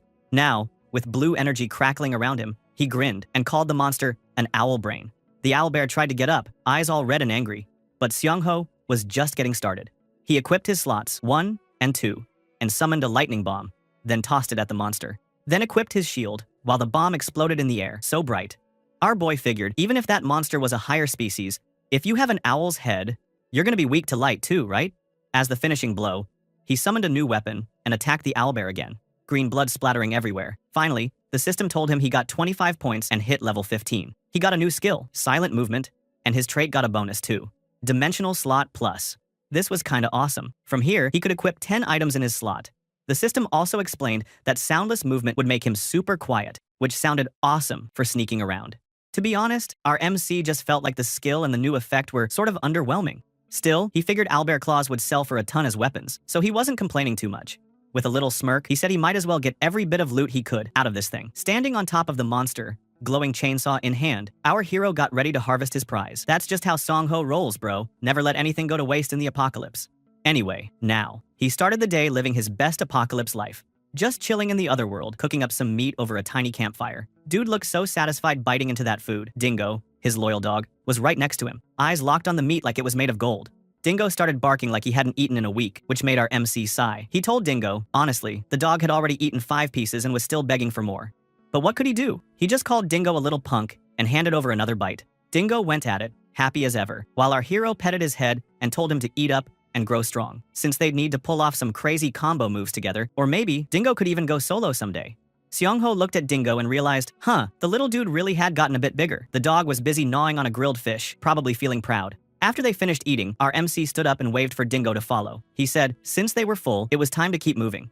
The first thing on his list was unlocking a new feature for hitting level 15, the auction house. Out in the open, he saw a cool, see-through purple screen pop up in front of him. It said, auction house, and had options to list or retrieve items. He noticed a message about a 10% transaction fee. That annoyed him. He remembered the game only charged 5%. He called it a straight-up ripoff. Then he clicked the Retrieve Item button, and the screen switched to show an auction.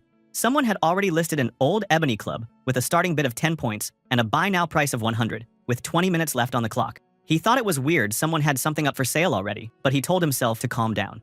In his head, he figured if that person was any kind of gamer, especially with a combat skill, maybe they were even higher level than him, even though he wasn't a combat guy himself.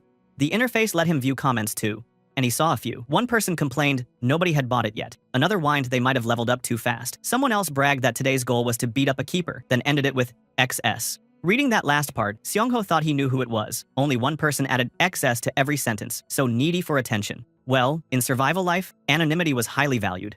As a result, players could customize not only gender, but also their voices. And aside from global chat where ID were shown, there was no way to obtain information about others unless they revealed it themselves.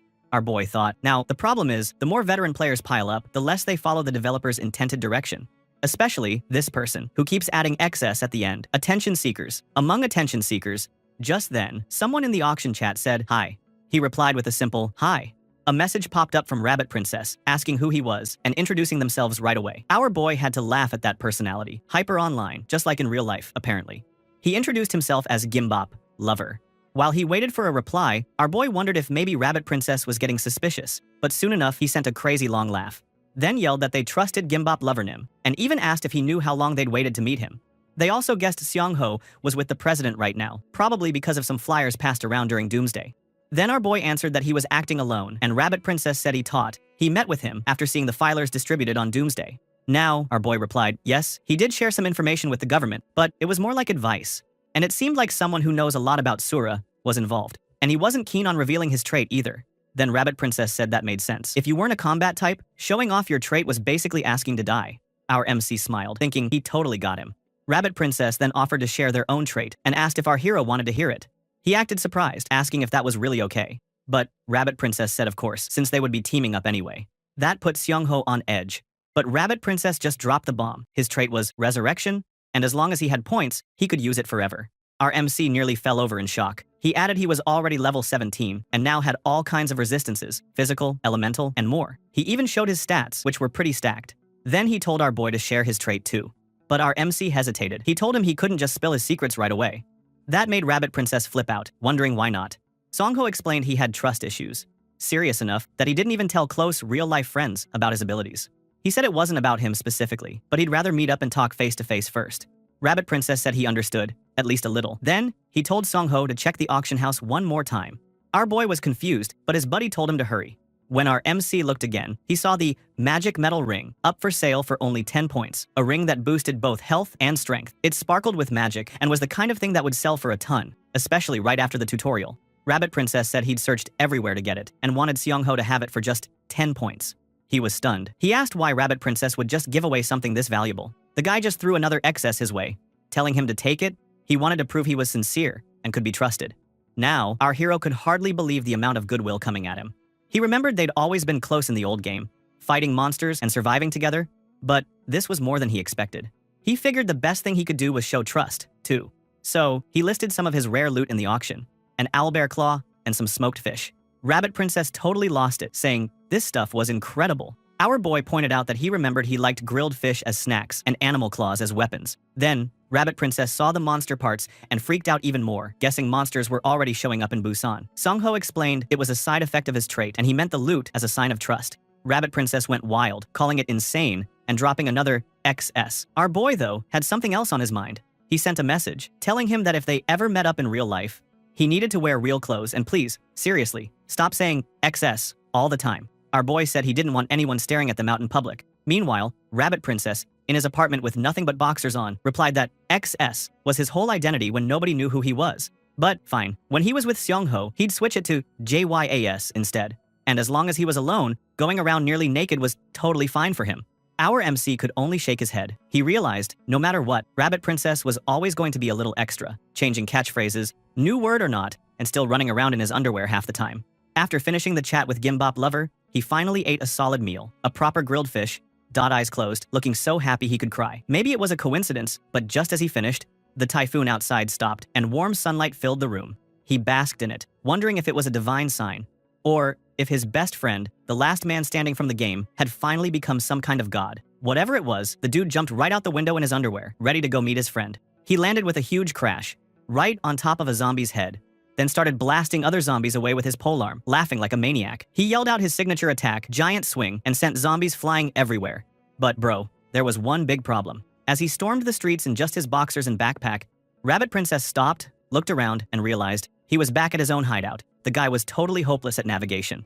So, it had already been 3 days since that crazy typhoon finally ended. The sky was looking clear for once, and even a paper airplane was flying around like everything was totally normal.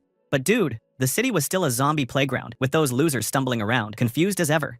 Meanwhile, Seong-ho's old gym crew was actually figuring out how to survive. Yoo-hyun, the doll guy, hit level 5 and could launch those weird dolls way farther than before. Every time our MC got one of Yoo-hyun's paper airplanes, he checked the note inside. The latest news? The gym squad had moved into a second-floor taekwondo studio near his house. Oh, and get this, Kyung-hoon and Bora apparently became a couple. The coach reached level 10, unlocked the shop, and was probably getting swole as usual. Whenever he got those notes, he helped them out by sending info about safe places he had already prepared. That way, his pals could go grind zombies and level up without dying like idiots. He thought his advice should be enough for now.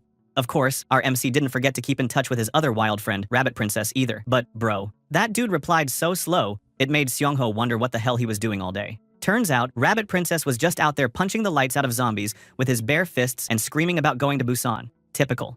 Now, our boy also noticed something that annoyed him. After you hit level 15, grinding got a lot harder. You needed double the experience for each level, so it was basically hell mode from here on out. Anyway, one day, our boy pulled up his glowing status screen just to check his stats. He was level 15, with a bunch of points and a nice stack of skills, like survival instinct and soundless movement. He figured out that for level 16, he'd have to kill around 100 zombies. Definitely possible, but only if he focused on hunting all the time. And honestly, the guy had way too much other stuff to do. Fast forward 2 hours, and our MC was in the other world, standing by this crazy big metal door with green vines all over it. Sunbeams were coming through, and golden dust floated around like magic. He looked down at his hand. He was holding a shiny blue knife. He started talking to these beetles that came up to him. Yeah, beetles. They handed him rare ore and showed off the fancy mithril knife. Songho thought it was pretty nuts and asked the beetles if they really made the thing themselves. The beetles all yelled, "Boo!" like they were super proud. Our boy was a little suspicious though. He wondered how a bunch of beetles could even make weapons like that. The red beetle looked up at him like, "Bro, just let us prove it." Seongho figured he'd give them a shot, so he handed over a gold coin and told them to craft something if they were really that good. The little red beetle jumped right into work and, not gonna lie, crushed it. He made a tiny golden knife that was way more detailed and shiny than the mithril one. Songho was pretty shocked, but then he got a bit salty, wondering why the mithril knife was so rough if the beetle could do this. Suddenly, the red beetle started looking all sad and even made a crying sound. The other beetles looked just as miserable. Our MC was like, "Whoa, are you guys actually crying right now?" That was awkward. He told them to chill out and show him what happened by draw it properly in the map. So the red beetle grabbed the marker and started drawing on a map. The story? A bunch of goblins kept showing up and beating the beetles up, so they couldn't do their crafts properly. Songho finally got it. No wonder the knives looked janky. The beetles were too busy getting wrecked by goblins. When he asked where the goblins lived, the beetle pointed at a spot on the map with lots of trees and red circles. Our MC said he'd wipe out the goblin nest soon, but only if the beetles did their part too. The red beetle looked pumped, drew a big 10 on cartoon, Seongho's head, and everyone seemed happy with the deal. Our boy even offered up another job for the beetles and promised a good reward. The whole beetle crew started buzzing, totally ready to get busy. He grinned and told them to keep things friendly from now on. Later, our poor guy hauled a giant sack through the glowing dimensional gate with Dingo sitting nearby, looking cute as always. He realized these beetles actually had some real leader skills, so he kept up his usual farming routine with Dingo by his side. He started to open the portal and come in with Dingo. But bro, zombies were getting nastier lately. Stronger, uglier, and meaner than the ones from before. Seongho had to work way harder just to smack them down. He beat them up with his old club until it finally started showing it was worn out. At this point, killing zombies was just a boring habit. His next stop was Eden Villa, a fancy apartment tower that looked totally wrecked. He was honestly amazed by how rich the place seemed, and he admitted he'd never set foot in somewhere like that if the world wasn't destroyed. But now, he had a different goal. He pulled out an ID card with the name Jo Soo-yeon on it, looking worried. He figured Soo-yeon was probably still alive. After all, the gym crew was still kicking, and people who met Awakeners didn't seem to get the zombie infection. So, Soo-yeon, who once shook his hand, should be safe. Still, there was a problem. Eden Villa was super close to a golf course bunker and a government time shelter, prime spots for survivors to gather and probably fight each other for food or whatever. Not exactly the chillest place to hang out. Then, our MC strapped Dingo to his back and climbed up a huge rope into the building. He was sweating and breathing hard, thinking that a regular person would have passed out by now. But he noticed the rope setup looked just like something Soo-yeon would do. He walked down a messy hallway, stopped at a door, Unit 302, and knocked. Suddenly, a woman inside started yelling that she told whoever it was not to come over. There was a murderer nearby. Seongho was confused, but then Soo-yeon peeked through the mail slot and recognized him. He laughed, said hi, and Dingo barked like a little goof. Soo-yeon at first looked super cautious, but she relaxed a bit. She asked what he was doing there. Our boy told her he came to collect the medicine money, just like before. She reminded him that he wasn't exactly normal himself, but then got serious and asked what she meant about a murderer. Then, she just told our boy to let him in first. This was going to take a while to explain. She opened the door and gave him a real smile, looking more relaxed. Her apartment was neat, even if the world outside was still a total disaster.